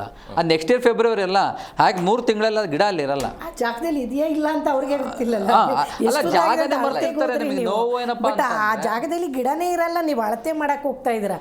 ಅದನ್ನ ಹೇಳ್ತಿರೋದು. ಅದಕ್ಕೆ ಹೇಳಿದ್ ನೀವು ಬೆಳಗ್ಗೆ ಹಾಕಿದ್ರೆ ರಾತ್ರಿ ಒಳಗಡೆ ಈಗ ಸರಿ ಹೇಳ್ದಂಗೆ, ಈಗ ಸಾಲು ಮರ ತಿಮ್ಮಕ್ಕ ಅವ್ರಿಗೊಂದು ಪ್ರಶಸ್ತಿ ಕೊಡ್ತಾರೆ, ಒಂದು ಅವಿದ್ಯಾವಂತ ಮಹಿಳೆ. ಆ ಮಹಿಳೆಗಿರುವ ಪ್ರಜ್ಞೆ ಈ ಸರ್ಕಾರ ನಡೆಸುವಂತಹ ಈ ಜನಗಳಿಗಿಲ್ಲ. ಅಂತ ಹೇಳಲಿಕ್ಕೆ ಇಷ್ಟಪಡ್ತೀನಿ. ಯಾಕೆಂದರೆ ಯಾವುದೇ ಒಂದು ಮಹಿಳೆಗೆ ಸಾಲು ಮರ ತಿಮ್ಮಕ್ಕ ಅಂದರೆ ಅವರು ಸಾಲಲ್ಲಿ ಎಷ್ಟು ಸಾಲಲ್ಲಿ ಅವರು ಗಿಡಗಳನ್ನ ಹಾಕಿದ್ರು ಅವರಿಗೆ ಕರೆದು ಪ್ರಶಸ್ತಿ ಕೊಡಬೇಕಾದ್ರೆ ನಿಮಗೂ ಮನವರಿಕೆ ಆಗುತ್ತಲ್ವ, ಅವ್ರಿಗೆ ಏನಕ್ಕೆ ಪ್ರಶಸ್ತಿ ಕೊಡ್ತಿದ್ರೆ ಹೇಳಿ.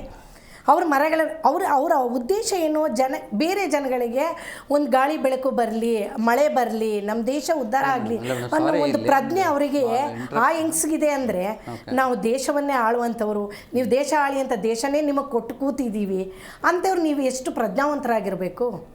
ಹಾಂ, ಎಷ್ಟು ಮರ ಈಗ ಅವ್ರು ಹೇಳಿದರು ಮೇಡಮು, ಮಕ್ಕಳು ಇವಾಗ ಎಳ್ನೀರು ಮತ್ತು ಜ್ಯೂಸ್ನ ಕೇಳ್ತಾರೆ ಅಂತ. ಒಂದು ಎಳ್ನೀರು ಎಷ್ಟು ಅಂದ್ಕೊಂಡಿದ್ರೆ 50 ರೂಪಾಯಿ, ಒಂದು ನಿಂಬೆಹಣ್ಣು 5 ರೂಪಾಯಿ, ಈಗ 100 ದಾಟುತ್ತೆ. ಈಗ 100 ದಾಟುತ್ತೆ. ಅಂತಿದ್ರೆ ನಾವು ಎಳ್ನೀರು ಎಲ್ಲಿ ತರ್ತೀರ? ಒಂದು ಏರಿಯಾಗೆ ಹೋದರೆ ಒಂದು ತೆಂಗಿನ ಮರ ಇರೋಲ್ಲ. ಹಳ್ಳಿನಲ್ಲಿ ಪ್ರತಿ ಒಂದು ಮನೇಲೂ ಒಂದೊಂದು ತೆಂಗಿನ ಮರ ಇರುತ್ತೆ. ಅದನ್ನು ನಾವು ಕಣ್ಣಾರೆ ನೋಡ್ತಿದ್ವಿ. ಅವಾಗ ಅಲ್ಲೇ ಕಿತ್ತು ಅಲ್ಲೇ ಕುಡಿತಾ ಇದ್ವಿ. ಈಗ 50 ರೂಪಾಯಿ ಕೊಡ್ತಾ ಇರಬೇಕು ಅಂದ್ರೆ ಯೋಚನೆ ಮಾಡ್ತೀವಿ, ಇವಾಗ ಮಕ್ಳು ಕೊಡ್ಸೋದಾ, ಗಂಡನ ಕೊಡ್ಸೋದಾ, ನಾನು ಕುಡಿಯೋದಾ, ನಾನು ಚೆನ್ನಾಗಿರೋದಾ, ಅವ್ರು ಚೆನ್ನಾಗಿರೋದಾ ಅಂತ. ಈಗ 4-5 ಜನ ಅಂದರೆ ಒಂದು 5 ತೆಂಗಿನ ಇತ್ತರಬೇಕು. ಎಷ್ಟಾಯಿತು? 200 ರೂಪಾಯಿ ಆಯಿತು. ಲೆಕ್ಕ ಹಾಕಿ. ಈಗ ನಾವು ಬಜೆಟ್ನ ಲೆಕ್ಕ ಹಾಕೊಂಡು ಈಗ ಗೃಹಿಣಿಯಾಗಿ ಮನೆ ನಡೆಸಬೇಕು ಅಂದರೆ, ಮಕ್ಕಳನ್ನ ಮತ್ತು ಮನೆ ಸಂಸಾರ ನಡೆಸಬೇಕಾದ್ರೆ ನನಗೆ ಎಷ್ಟು ಬರುತ್ತೆ ಆದಾಯ, ಅದರಲ್ಲಿ ಎಷ್ಟು ಖರ್ಚು. ಈಗ ಲೈಟ್ ಬಿಲ್ ಜಾಸ್ತಿ ಆಗಿದೆ, ಕೇಬಲ್ ಬಿಲ್ ಜಾಸ್ತಿ ಆಗುತ್ತೆ, ಈಗ ನೀರಿನ ಬಿಲ್ಲು ಜಾಸ್ತಿ ಮಾಡ್ತಿದ್ದೀರಾ, ಪ್ರತಿಯೊಂದು ಟ್ಯಾಕ್ಸು ಜಾಸ್ತಿ ಮಾಡಿದ್ದೀರಾ, ಮೆಟ್ರೋ ಬಿಲ್ ಜಾಸ್ತಿ ಮಾಡಿದ್ದೀರಾ, ಎಲ್ಲ ಜಾಸ್ತಿ ಮಾಡಿರುವಾಗ ಎಲ್ಲ ನಿಭಾಯಿಸಿ ನಾವು ಮಕ್ಕಳಿಗೆ ಹಾಲೇ ಕೊಡೋದಾ, ನೀರೇ ಕೊಡೋದಾ, ಜ್ಯೂಸ್ ಕೊಡೋದಾ? ಮಕ್ಕಳ ಆರೋಗ್ಯ ಮುಖ್ಯ ನಮಗೆ, ಗಂಡನ ಆರೋಗ್ಯ ಮುಖ್ಯ. ಯಾವ ರೀತಿ ನಿಭಾಯಿಸ್ಬೇಕು ಅಲ್ವಾ? ನಮಗೆ ತುಂಬ ಕಷ್ಟ ಆಗುತ್ತೆ. ಯಾಕಂದ್ರೆ ಹೇಳೋಕ್ಕೆ ಸುಲಭ ನಮಗೆ, ಇದನ್ನು ಕುಡಿದು ನಾವು ಆರೋಗ್ಯವಾಗಿ ಇದ್ಬಿಡೋಣ ಅಂದರೆ ಪ್ರತಿಯೊಬ್ಬರು ಎಳ್ನೀರು ಕುಡಿಯೋಕ್ಕೆ ಸಾಧ್ಯ ಇಲ್ಲ. ಈಗ ಒಬ್ಬರು ಕೂಲಿ ಮಾಡ್ಕೊಂಬಂದರೆ 200 ರೂಪಾಯಿ ದಿನಕ್ಕೆ ಅವನು ಕಷ್ಟಪಟ್ಟು ಇದರಲ್ಲಿ ಸಂಪಾದನೆ ಮಾಡ್ಕೊಂಬರ್ತಾರೆ. ಬೆಳಗ್ಗೆ ಸಾಯಂಕಾಲ ದುಡಿದ್ರು ಒಂದು 200 ರೂಪಾಯಿ ಕೊಡ್ತಾರೆ. ಆ 200 ರೂಪಾಯಿಲಿ ಅವನು ಎಳ್ನೀರೇ ತರ್ತಾನ, ಮನೆಗೆ ಅಕ್ಕಿ ಬೇಳೆ ತರ್ತಾನ. ಬೇಳೆ ಎಲ್ಲ ಎಷ್ಟಾಗಿದೆ? 250-150 ರೂಪಾಯಿ. ಒಂದೊಂದು ಥರ ಬೇಳೆ ಒಂದೊಂದು ರೇಟು. ಏನು ತಂದು ಏನು ಅಡುಗೆ? ತರಕಾರಿಗಳ ಬೆಲೆ ಎಷ್ಟಾಗಿದೆ? ತರಲಿಕ್ಕೆ ಆಗ್ತಾಯಿಲ್ಲ. ಸಂಸಾರ ದೂಗ್ಸೋಕ್ಕೆ ತುಂಬ ಕಷ್ಟ ಆಗ್ತಾಯಿದೆ. ಅಂಥದ್ರಲ್ಲಿ ಇವರು ಏನೋ ಬ್ರ್ಯಾಂಡ್ ಅದ್ರ ಬದಲು ತರಕಾರಿ ಬೆಳೀರಿ. ನೀವು ಎಷ್ಟೋ ಪಾರ್ಕ್ಗಳನ್ನ ಹಾಳು ಮಾಡಿದ್ರಲ್ಲ, ಪಾರ್ಕ್ಗಳು ಉದ್ಧಾರ ಮಾಡಿ. ಆ ಪಾರ್ಕಲ್ಲಿ ವಾಕಿಂಗ್ ಮಾಡೋಕ್ಕಾಗಲ್ಲ. ಇವಾಗ ವಯಸ್ಸಾದವರು, ಡಯಾಬಿಟೀಸು, ಈ ಹೃದಯ ಸಂಬಂಧಿತ ಎಷ್ಟೋ ಕಾಯಿಲೆಗಳಿದೆ. ಅವರು ಒಂದು ಸ್ವಲ್ಪ ಗಾಳಿ ತೊಗೊಳ್ಳೋಣ ಅಂತ ಹೋದರೆ ಅಲ್ಲೆಲ್ಲ ಬರೀ ಧೂಳು, ಪ್ಲಾಸ್ಟಿಕ್ಕು, ಎಲ್ಲೋದ್ರೂ ಕಸಗಳಂತೂ ನೋಡಲಿಕ್ಕಾಗಲ್ಲ. ಬೆಂಗಳೂರಿನಲ್ಲಿ ಆ ಕಸದ ಗುಂಡಿಗಳನ್ನಂತ ನೋಡೋಕ್ಕಾಗಲ್ಲ. ಆಮೇಲೆ ರೋಡಲ್ಲಿ ಓಡಾಡೋಕ್ಕಾಗಲ್ಲ, ಅಷ್ಟು ಗುಂಡಿಗಳಿದೆ, ಲೆಕ್ಕ ಹಾಕೋಕ್ಕಾಗ್ತಾಯಿಲ್ಲ. ಇಷ್ಟೆಲ್ಲ ಖರ್ಚು ಮಾಡಿ ನಾವು ಬ್ರ್ಯಾಂಡ್ ಬೆಂಗಳೂರು ಮಾಡಬೇಕಾದ್ರೆ ಜನಗಳನ್ನ ದೃಷ್ಟಿನ ಗಮನದಲ್ಲಿ ಇಟ್ಕೋಬೇಕು. ಯಾವುದು ಜನಕ್ಕೆ ಉಪಯೋಗ ಆಗುತ್ತೋ ಅಂಥದನ್ನು ಮಾಡಿದಾಗ ನಾವೊಂದು ಹೌದಪ್ಪ ಬ್ರ್ಯಾಂಡ್ ಬೆಂಗಳೂರಿನಲ್ಲಿ ಇದನ್ನೆಲ್ಲ ಸೇರಿಸಿದ್ದಾರೆ, ಇದನ್ನೆಲ್ಲ ಹಂಗಲ್ಲ. ನೀವು ಮಾಡ್ತಾ ಇರೋದು ದೊಡ್ಡ ದೊಡ್ಡ ಮಾಲ್ಗಳು, ಥಿಯೇಟ್ರ್ಗಳು, ಈ ಥರದ್ದು ದೊಡ್ಡದಾಗಿ ಮಾಡಿ ಅಲ್ಲಿ ದುಡ್ಡು ಮಾಡೋದು ಹೇಗೆ? ಒಂದೊಂದು ದೊಡ್ಡ ಇದನ್ನು ಮಾಡಿಕೊಂಡು ನಾವು ಹೇಗೆ ದುಡ್ಡು ಮಾಡಬೇಕು? ಕಾಂಕ್ರೀಟ್ ರೋಡ್ ಮಾಡಿಕೊಂಡು ಅದರಲ್ಲಿ ಎಷ್ಟು ಬಿಲ್ ಮಾಡಬೇಕು, ಇವ್ರು ಎಷ್ಟು ಮಾಡಿದ್ದಾರೆ, ನಾನೆಷ್ಟು ಬಿಡುಗಡೆ ಮಾಡಬೇಕು, ಇದ್ರ ಬಗ್ಗೆ ಯೋಚನೆ ಮಾಡ್ತಾ ಇದ್ದಾರೆ ಹೊರತು ಜನಗಳ ಒಂದು ಯೋಚನೆ, ಒಂದು ಪರಿಜ್ಞಾನ ಕೂಡ ಜನಗಳ ಬಗ್ಗೆ ಇಲ್ಲ ಅಂತ ನಾನು ಹೇಳ್ತೀನಿ. ಪದ್ಮಾಕ್ಷಿ ಮೇಡಮ್, ಈಗ ಪ್ರಮುಖವಾಗಿ ಈಗಿರುವಂಥದ್ದು ಈ ಬೇಸಿಗೆಯ ಸಮಯದಲ್ಲಿ ಹೃದಯ ಕಾಯಿಲೆ ಇರೋರಿಗೆ ಸಾಕಷ್ಟು ಮತ್ತೆ ಸಮಸ್ಯೆ ಆಗುತ್ತೆ ಅನ್ನೋದು. ಸೊ ಅವರು ಯಾವ ರೀತಿಯಾಗಿ ಎಚ್ಚೆತ್ಕೊಳ್ಬೇಕು ಈ ಸಮಯದಲ್ಲಿ?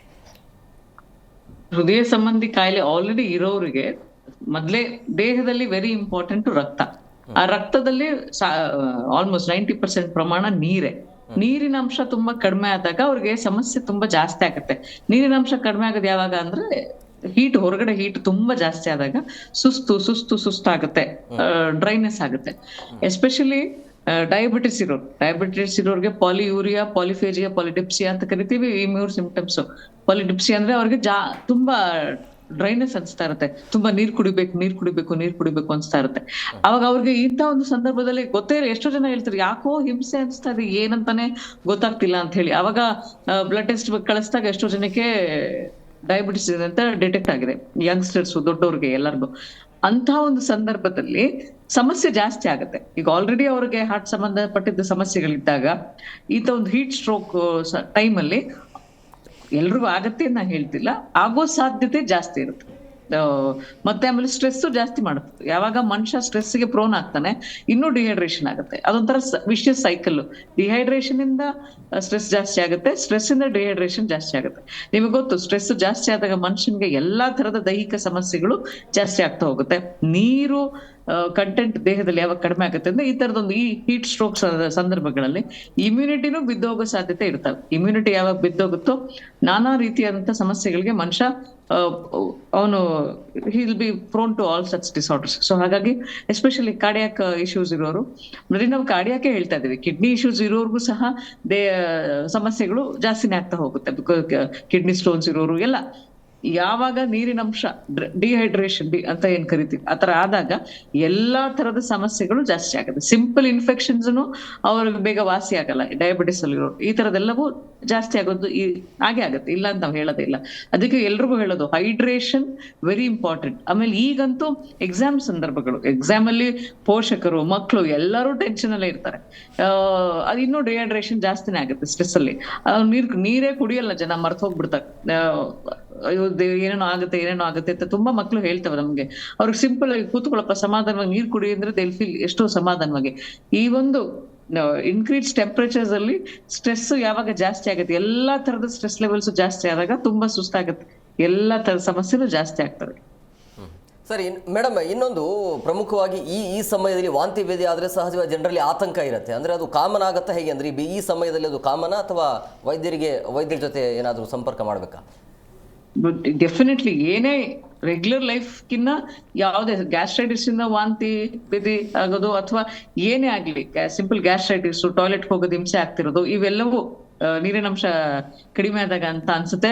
ಸುಮ್ನೆ ಅದನ್ನ ನಿರ್ಲಕ್ಷ್ಯ ಮಾಡೋದು ಬೇಡ. ಏನಾದ್ರೂ ವೈದ್ಯರಲ್ಲಿ ಹೋಗಿ ತೋರಿಸೋದು ಬೆಟರ್ ಆಗುತ್ತೆ. ಬಿಕಾಸ್ ನಾವು ರಿಸ್ಕ್ ತಗೊಳಕ್ ಆಗಲ್ಲ. Very very important. ಅಯ್ಯೋ ಹೋಗ್ಬಿಟ್ಟು ತೋರ್ಸ್ಬಿಡ್ಬೋದಾಗಿತ್ತೇನೋ ಅಂತ ಲೇಟರ್ ಸಮಸ್ಯೆ ಜಾಸ್ತಿ ಆದಾಗ ಅನ್ಕೊಳ್ಳೋದ್ರ ಬದಲು ಏನು ಅಂತ ಹೋಗಿ ಚೆಕ್ ಮಾಡಿಸೋದು ಯಾವತ್ತು ಬೆಟರ್. ಇಲ್ಲ ಅಯ್ಯೋ ನಾನು ತೋರ್ಸ್ಬಿಡ್ಬೇಕಾಗಿತ್ತು ಡಾಕ್ಟ್ರೆ, ಮುಂಚೆನೆ ತೋರ್ಸ್ಬಿಡ್ಬೇಕಾಗಿತ್ತು ಡಾಕ್ಟ್ರೆ ಅಂತ ಬಂದಿರ್ತಾರೆ ಸಮಸ್ಯೆ ತುಂಬಾ ಜಾಸ್ತಿ ಆದಾಗ. ಅಂತ ಒಂದು ಸಂದರ್ಭದಲ್ಲಿ ಇಟ್ ಇಸ್ ಬೆಟರ್. ಈಗ ಸುಮ್ನೆ ಇದು ವಾಂತಿ ಆಗಲ್ಲ, ಸುಮ್ನೆ ಅವ್ರಿಗೆ ಲೂಸ್ ಟೂಲ್ಸ್ ಆಗಕ್ಕೆ ಸಾಧ್ಯ ಇಲ್ಲ. ಕಾರಣ ಏನೇ ಇದ್ದಿರುತ್ತೆ, underlying infections, water borne infections, ಅಥವಾ ತುಂಬಾ ಡಿಹೈಡ್ರೇಷನ್ ಇಂದನೋ ಏನೋ ಬೇರೆ ಕಾರಣಗಳಿಂದನೂ ಈ ತರ ಆಗಿರುತ್ತೆ. ಏನು ಅಂತ ಚೆಕ್ ಮಾಡಿಸೋದು ಬೆಟರ್ ಆಗುತ್ತೆ ಯಾವುದೇ ತರದ ಸಮಸ್ಯೆ ಇದ್ರೆ. ಎಸ್ ಪ್ರಸನ್ನ ಸರ್, ಪ್ರಮುಖವಾಗಿ ಏನು ಹೇಳ್ತೀರಿ ಕೊನೆಯದಾಗಿ, ಯಾರಿಗೆ ಎಚ್ಚರಿಕೆ ಕೊಡ್ತೀರಿ? ಸರ್, ಈಗ ನಾವು ದ್ವೀಪಗಳು ಅಂತ ಹೆಸರು ಕೇಳಿದೀವಲ್ವಾ. ನಮ್ಮದು ದೊಡ್ಡ ಪ್ರಾಬ್ಲಮ್ ಏನಪ್ಪ ಅಂತಂದರೆ ಅರ್ಬನ್ ಹೀಟ್ ಐಸ್ಲ್ಯಾಂಡ್ ಅಂತ ಇಲ್ಲಿ ಕ್ರಿಯೇಟ್ ಆಗ್ತಾ ಇದ್ದಾವೆ. ಓಕೆ, ಇಲ್ಲಿ ದ್ವೀಪಗಳು ಕ್ರಿಯೇಟ್ ಆಗ್ತಿದ್ದಾವೆ. ಓಕೆ, ಅಲ್ಲಿ ಸಮುದ್ರದ ನಡುವೆ ಇರ್ತವೆ. ಇಲ್ಲಿ ಬಂದ್ಬಿಟ್ಟು ನಮ್ಮ ಸಿಟಿ ಎಷ್ಟು ಜಂಜಟಿತವಾಗಿರುತ್ತೆ ಸಿಟಿ ಅಂದರೆ, ಆ ಸಿಟಿ ನಡುವೆ ಅದ್ಭುತ ಒಂದು ದ್ವೀಪ ಎದ್ಬಿಡುತ್ತದೆ. ಯಾವುದಪ್ಪ ಅಂತ ಅಂದರೆ ಒಂದು ಕಾಂಕ್ರೀಟ್ ಬ್ರಿಡ್ಜು, ಒಂದು ಇಲ್ಲ ನೋಡ್ತಿದ್ದಂಗೆ ಒಂದು ಬಿಲ್ಡಿಂಗು, ಹೇಳಿದಲ್ಲಿ ಬಿಗ್ಗೆಸ್ಟ್ ಏಷ್ಯಾ ಸ್ಮಾಲು, ಆ ರೀತಿ ಎದ್ಬಿಡ್ತವೆ. ಅದು ಏನಾಗುತ್ತೆ ಅಂತಂದರೆ ಅವು ಕೂಡ ಹೀಟ್ನ ಅಬ್ಸರ್ವ್ ಮಾಡ್ತವೆ, ಮಾಡಿಕೊಂಡು ಸುಮ್ಮನಿರಲ್ಲ. ಅದಕ್ಕೆ ಹೇಳಿದ್ರೆ ಮತ್ತೆ ಇದು ಸರೌಂಡಿಂಗ್ ಅದೇ ಗ್ಲಾಸ್ ಹಾಕಿದ್ರೆ ಅದು ಪೂರ್ತಿ ಎಲ್ಲ ಸುತ್ತಮುತ್ತಲು ಇದಕ್ಕೆ ಹೀಟು ಬಿಡೋಕ್ಕೆ ಸ್ಟಾರ್ಟ್ ಆಗುತ್ತೆ. ನಾನು ಹೇಳೋದು ಅದಕ್ಕೋಸ್ಕರ ತಾವು ಏನು ಮಾಡಿರಿ ಎಲ್ಲರೂ ಅಂತಂದರೆ, ಸೋ ಕಾಲ್ಡ್ ನಮ್ಮ ಜನಪ್ರತಿನಿಧಿಗಳು, ದಯವಿಟ್ಟು ನಿಮ್ಮ ಹತ್ರ ಒಂದು ರಿಕ್ವೆಸ್ಟ್ ಆ್ಯಂಡ್ ಸಬ್ಮಿಷನ್ನು.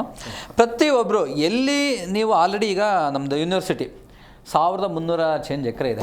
ಓಕೆ, ಆ ಯೂನಿವರ್ಸಿಟಿ ಅದ್ರ ಪಾಡಿಗೆ ಅದ್ರ ಎಲ್ಲ ಗಿಡಗಳು ಹಾಕ್ಕೊಂಡು ನಾವಲ್ಲಿ ಮಿಯಾವಾಕಿ ಫಾರೆಸ್ಟು, ಕಾಡ್ನಾಡ ಅಂತಂದು ಏನೋ ಒಂದು ಕಾನ್ಸೆಪ್ಟ್ ಮಾಡ್ಕೊಂಡು ಅಲ್ಲಿ ಬೆಳೆಸಿದ್ದೀವಿ ಗಿಡಗಳನ್ನೆಲ್ಲ. ಈಗೇನಾಗಿದೆ ಅಂದರೆ ಅಲ್ಲಿಗೂ ಕಣ್ಣು ಹಾಕಿದ್ದಾರೆ. ಎಜುಕೇಷನ್ ಡಿಪಾರ್ಟ್ಮೆಂಟ್ ಬಂದುಬಿಟ್ಟು ಅಲ್ಲಿ ನಾವು ಏನಿಲ್ಲ ಅಂತ ಅಂದ್ರೂ ನಮಗೊಂದು 250 ಎಕರೆ ಬೇಕು ಅಂತಂದೇಳಿ. ಏನಕ್ಕೆ ಅಂತಂದರೆ ಬಿಲ್ಡಿಂಗ್ ಕಟ್ತೀವಿ ಅಂತ. ಇರೋ ಬಿಲ್ಡಿಂಗ್ಗಳು ಸಿಕ್ಕಾಬಟ್ಟೆ ಇದ್ದಾವೆ, ಅಲ್ಲಿ ಹೋಗ್ರೆ ಅಲ್ಲಿ ಸೇರ್ಕೊಳ್ರೆ. ಇಲ್ಲ ನಾವು ಅಟ್ ಎನಿ ಕಂಡೀಷನ್ ಅಲ್ಲೇ ನಾವು ಯೂನಿವರ್ಸಿಟಿ ಒಳಗಡೆ ಬರಬೇಕು. ಇದಕ್ಕೊಂದು ಹೋರಾಟ ನಡೀತಿದೆ. ನಾನು ಹೇಳೋದು ಪ್ರತಿಯೊಬ್ಬರಿಗೆ ನಿಮ್ಮದೇ ಆದಂಥ ಅರಿವು ಅನ್ನೋದಿರುತ್ತೆ. ಆ ಅರಿವನ್ನು ಎಚ್ಚೆತ್ಕೊಂಡು ಅದ್ರ ಬಗ್ಗೆ ಯೋಚನೆ ಮಾಡಿಬಿಟ್ಟು ಪ್ರತಿಯೊಬ್ಬರು ಹೈಯೆಸ್ಟ್ ಗಿಡಗಳನ್ನ ಹಾಕೋದ್ರ ಬಗ್ಗೆ ವ್ಯವಸ್ಥೆ ಮಾಡಿ, ಹೈಯೆಸ್ಟ್ ನೀರು ಸಂಗ್ರಹಣೆ ಬಗ್ಗೆ ಯೋಚನೆ ಮಾಡಿ, ಪ್ಲಸ್ ಪ್ರತಿಯೊಂದು ಮನೆಗೂ ನೀವು ನಂಬಿರ್ಬಿಟ್ರೆ ಬಿಡಿ, ಪ್ರತಿಯೊಂದು ಮನೆಗೂ ನಾವು ಇಂಗು ಗುಂಡಿಗಳನ್ನು ನೀವು ಮಾಡಲೇಬೇಕು. ಆ ಮಾಡ್ದಾಗ ಮಾತ್ರ 20-30 ಮನೆಗೂ ಮಾಡ್ಬೋದು, 40-60 ಮನೆಗೂ ಮಾಡ್ಬೋದು. ಇಲ್ಲ ಯಾರೂ ಮಾಡಲ್ಲ, ಅಂಡರ್ ದ ಟೇಬಲ್ ಒಂದು 5,000 ಕೊಟ್ಬಿಟ್ರೆ ಹೋಗ್ಬಿಟ್ಟು BVP ಆಫೀಸಲ್ಲಿ ಹೆಂಗೆ ಗುಂಡಿ ಮಾಡಿದ್ದಾರೆ ಅಂತೇಳಿ ಪರ್ಮಿಷನ್ ಕೊಟ್ಟಾಯಿತು. ಇದನ್ನು ಬಿಡಿ. ಇದನ್ನು ಬಿಟ್ಕೊಂಡು ಪರ್ಟಿಕ್ಯುಲರ್ಲಿ ನೀವೆಲ್ಲರೂ ಸೇರಿಕೊಂಡು ನಿಮಗೆ ನೀವೇ, ಯಾಕಂದರೆ ಎಲ್ಲದನ್ನು ನಾವು ಗೌರ್ಮೆಂಟ್ ಮೇಲೆ ಹಾಕೋಕ್ಕಾಗಲ್ಲ, ಎಲ್ಲದನ್ನು ಜನಪತಿಗಳ ಮೇಲೆ ಹಾಕೋಕ್ಕಾಗಲ್ಲ. ನಿಮ್ಮದೇ ಆದಂಥ ಒಂದು ಆತ್ಮದಲ್ಲಿ ನಿಮ್ಮದೇ ಆದಂಥ ಒಂದು ಅರಿವು ಅನ್ನೋದಿರ್ತೈತೆ. ಅದನ್ನು ಯೋಚನೆ ಮಾಡಿ ನಿಮ್ಮ ಮನೆಗೆ ನೀವೇ ಒಂದು ಇಂಗು ಗುಂಡಿಗಳನ್ನು ಮಾಡಿಕೊಂಡು ನಿಮ್ಮ ನೀರನ್ನು ನೀವು ಶೇಖರಣೆ ಮಾಡ್ಕೊಳ್ಳಿ. ಪ್ಲಸ್ ಗಿಡಗಳನ್ನು ಹಾಕಿ ಎಷ್ಟು ಚೆನ್ನಾಗಿರುತ್ತೆ ಗಿಡ ಹಾಕೋಕ್ಕೆ. ಇಲ್ಲ ನನಗೆ ಇಲ್ಲಿ ಕಾರ್ ಪಾರ್ಕ್ ಮಾಡೋಕ್ಕಾಗಲ್ಲ ಅಂತೇಳಿ ಗಿಡ ಹಾಕಲ್ಲ. ಇದನ್ನು ಮಾಡಬೇಡಿ, ಎಷ್ಟು ಅನುಕೂಲ ಆಗುತ್ತೋ ಅಷ್ಟೊಂದು ಗಿಡಗಳು ಹಾಕಿ. ಎಕ್ಸ್ಪೆಷಲಿ ಏನೆಲ್ಲ ಹೊಂಗೆ ಗಿಡ ಹಾಕಿದ್ರೆ AC ಬೇಡ ರೀ ನಿಮಗೆ, ನಿಜವಾಗ್ಲೂ ಬೇಡ ಹೇಳ್ಬೇಕಂತ. ಎಷ್ಟು ಚೆನ್ನಾಗಿ ನಿಮಗೆ ತಣ್ಣ ಗಾಳಿ ಬರುತ್ತೆ ಅಂದರೆ ಅಷ್ಟು ಗಾಳಿ ಬರುತ್ತೆ. ಸ್ವಲ್ಪ ಓಪನ್ ಅಪ್ ಆಗಿ, ಎಲ್ಲ ಕಾಂಪ್ಯಾಕ್ಟ್ ಅಲ್ಲ ಜೀವನ, ಚೂರು ಓಪನ್ ಅಪ್ ಆಗಿ. ಯಾಕಂದರೆ ನೀವು ಹುಟ್ಟಿದಾಗಿಂದ AC ಇಲ್ಲ, ನೀವು ಹುಟ್ಟಿದಾಗಿಂದ AC ಇದ್ದದ್ದೇ ಆಗಿದ್ದರೆ ನಾನು ಬೇಕಾದ್ರೆ ಒಪ್ಕೊಂತೀನಿ, ನೀವು ಏನು ಹೇಳ್ತೀರ ಅಂತ ಕೇಳ್ತೀನಿ. ಇವತ್ತು ಹುಟ್ಟಿದಾಗಿಂದ ನಿಮಗೆ AC ಇರಲಿಲ್ಲ, ಏನಂದರೆ ಎಲ್ಲೋ ಗಿಡಗಳ ಕೆಳಗೆ ಓದ್ತಾ ಇದ್ವಿ. ಸ್ಕೂಲ್ ಕೂಡ ಅಷ್ಟೇ, ಎಲ್ಲ ದೊಡ್ಡ ದೊಡ್ಡ ಮರಗಳ ಕೆಳಗೆ ಸ್ಕೂಲ್ ಇತ್ತು, ಇಷ್ಟೆಲ್ಲ ಇತ್ತು. ನೀವು ಅದನ್ನು ಇನ್ಕ್ರೀಸ್ ಮಾಡಿ, ಗಿಡ ಹಾಕೋದು ಇನ್ಕ್ರೀಸ್ ಮಾಡಿ, ನೀರಿನ ಸ್ಟೋರೇಜ್ಗಳನ್ನು ಇನ್ಕ್ರೀಸ್ ಮಾಡಿ ಅನ್ನೋದಷ್ಟೇ ನಮ್ಮ ಕಾನ್ಸೆಪ್ಟ್. ಮೇಡಮ್, ಹಿಂಗೆ ಮುಂದೆ ಆಯಿತು ಅಂದರೆ, ಇದೇ ಟ್ರೆಂಡ್ ಮುಂದುವರಿತು ಅಂದರೆ ಮುಂದಿನ ಭವಿಷ್ಯ ಏನಾಗುತ್ತೆ ಅಂತ? ಖಂಡಿತ ಮುಂದಿನ ಭವಿಷ್ಯ ತುಂಬ ಹಾಳಾಗುತ್ತೆ. ಯಾಕೆಂದರೆ ಇವಾಗಲೇ ಇವರು ಎಚ್ಚರ ಎತ್ಕೊಂಡು ಏನು ಈ ಕಾಂಕ್ರೀಟು ರೋಡ್ಗಳನ್ನ ಮಾಡ್ತಾರೆ ಅದನ್ನು ಸ್ಟಾಪ್ ಮಾಡಿ, ಮಾಮೂಲಿ ಏನಿತ್ತು ರೋಡ್ನ ಅದನ್ನು ಕಂಟಿನ್ಯೂ ಮಾಡಬೇಕು. ಮತ್ತು ಅವ್ರು ಹೇಳ್ದಂಗೆ ಹಿಂಗು ಗುಂಡಿಗಳನ್ನು ಎಲ್ಲಿ ಅಂದ್ರಲ್ಲಿ ಎಲ್ಲಿ ಶೇಖರಣೆ ಮಾಡ್ಬೋದು ಆ ಜಾಗವನ್ನು ಈಗಲೇ ಗುರುತಿಸಬೇಕು. ಈ ಬೇಸಿಗೆ ಕಾಲಲ್ಲೇ ಗುರುತಿಸಿ ಇಟ್ಕೊಂಡಿದ್ರೆ ನಮಗೆ ಮಳೆ ಬಂದಾಗ ಈಸಿ ಆಗುತ್ತೆ, ಆವಾಗ ಹೋಗಿ ಗುರುತಿಸೋಕ್ಕಾಗಲ್ಲ. ಆಮೇಲೆ ಎಷ್ಟು ಕೆರೆಗಳು ಹಾಳಾಗಿರೋದು ಸುಮಾರು ಹಾಳಾಗಿಬಿಟ್ಟಿದೆ ಬಿಡಿ. ಈಗ ಇರೋವಂಥ ಕೆರೆಗಳನ್ನಾರು ಹೂಳೆತ್ತಿ ಅದಕ್ಕೆ ನೀಟಾಗಿ ಬಂದೋಬಸ್ತ್ ಮಾಡಿದ್ರೆ ಮಳೆ ಬಿದ್ದಾಗ ನೀಟಾಗಿ ಅಲ್ಲಿ ಶೇಖರಣೆ ಆಗೇ ಆಗುತ್ತೆ. ಆ ಶೇಖರಣೆ ಆದಾಗ ಆ ನೀರು ನಮ್ಗೆ ಖಂಡಿತ ಯೂಸ್ ಆಗುತ್ತೆ. ಆಮೇಲೆ ಎಲ್ಲಿ ಹಸಿರು ಇಲ್ವೋ, ಈಗ ಎಲ್ಲಿ ಪಾರ್ಕ್ಗಳು ಓಡಾಡೋಕ್ಕೆ ಏನು ವಾಕಿಂಗಲ್ಲಿ ಏನೇನು ಮಾಡಿದ್ರು ಆ ರೋಡ್ಗಳಲ್ಲಿ ಪ್ರತಿಯೊಂದು ಗಿಡಗಳನ್ನ ಹಾಕೋದು. ಈಗ ಚನ್ನಪಟ್ಟಣ ರಾಮನಗರ ರೋಡಲ್ಲಿ ಫುಲ್ಲು ಗಿಡಗಳು ಹಾಕಿದ್ದಾರೆ, ರೋಡ್ ಮಧ್ಯ ಗಿಡಗಳು ಬಂದಿದೆ. ಆ ಗಿಡಗಳನ್ನ ಹಾಗೆ ಮೇಂಟೈನ್ ಮಾಡಬೇಕು. ಯಾಕೆಂದರೆ ನೀರು ಹಾಕಿ ಅದು ಹಾಳಾಗದಂತೆ ಈಗಿರೋ ಗಿಡಗಳನ್ನಾರು ಉಳಿಸ್ಕೊಂಡ್ರೆ ಈ ಮುಂದಿನ ಭವಿಷ್ಯಕ್ಕೆ, ಮುಂದಿನ ಮಕ್ಕಳಿಗೆ, ಮುಂದಿನ ಜೀವನಕ್ಕೆ ತುಂಬ ಒಳ್ಳೆಯದಾಗುತ್ತೆ ಅಂತ ಕೇಳ್ಕೊತೀನಿ. ಇದನ್ನೆಲ್ಲ ಈ ಸರ್ಕಾರನೇ ಒಂದು ಬದ್ಧತೆ ಮಾಡಬೇಕಂತ ಕೇಳ್ಕೊತೀನಿ. ಪದ್ಮಾಕ್ಷಿ ಮೇಡಮ್ ಅವರೇ, ಕ್ವಿಕ್ ಆಗಿ ಕೊನೆಯದಾಗಿ ಹೇಳೋದಾದ್ರೆ ಏನು ಸಂದೇಶ ಕೊಡ್ತೀರಿ? ಚೆನ್ನಾಗಿ ನೀರ್ ಕುಡೀರಿ, ಚೆನ್ನಾಗಿ ಹೈಡ್ರೇಷನ್ ವೆರಿ ಇಂಪಾರ್ಟೆಂಟ್. ನೀರ್ ಬರ್ಸ್ಕೊಳಕ್ಕೆ ಉಳಿಸ್ಕೊಳಕ್ಕೆ ಅವರಿಬ್ರು ಪರಿಸರವಾದಿಗಳು ಅದ್ಭುತವಾಗಿ ಹೇಳಿದ್ದಾರೆ. ಅವೆಲ್ಲವನ್ನ ಫಾಲೋ ಮಾಡೋದು ವೆರಿ ಇಂಪಾರ್ಟೆಂಟ್. ಕಾಯಿಲೆಗಳು ಬಂದ ಮೇಲೆ ಅದನ್ನು ನೋಡೋದ್ರ ಬದಲು prevention is better than cure. So ನಿಮ್ಮನ್ನು ನೀವು keep your self very much hydrated. ಸಾಧ್ಯವಾದಷ್ಟು ನೆರಳಲ್ಲಿ ಇರಲೇಬೇಕು ಅಂದ್ರೆ ನಿಮ್ಮ ಮನೆ ಮುಂದೆ ಗಿಡಗಳನ್ನ ಹಾಕಿ, ಏನೇ ಸಮಸ್ಯೆ ಬಂದ್ರು ವೈದ್ಯರಲ್ಲಿ ಹೋಗಿ ತೋರಿಸಿ. ನಾವೇ ಅಂದ್ಬಿಟ್ಟು ಸ್ಟಾಪ್ ಮಾಡಬೇಡಿ. ಸ್ಕಿನ್ ಅನ್ನ ಪ್ರೊಟೆಕ್ಟ್ ಮಾಡ್ಕೊಳ್ಳಿ, ಸನ್ಸ್ಕ್ರೀನ್ ಅನ್ನ ಹಚ್ಕೊಳ್ಳಿ. ಒಳಗಡೆ ಸಾಧ್ಯವಾದಷ್ಟು ಇಂಡೋರ್ಸ್ ಇರಿ, ಮಧ್ಯಾಹ್ನದ ಬಿಸಿಲಲ್ಲಿ ಹೊರಗಡೆ ಹೋಗೋದ್ರ ಬದಲು.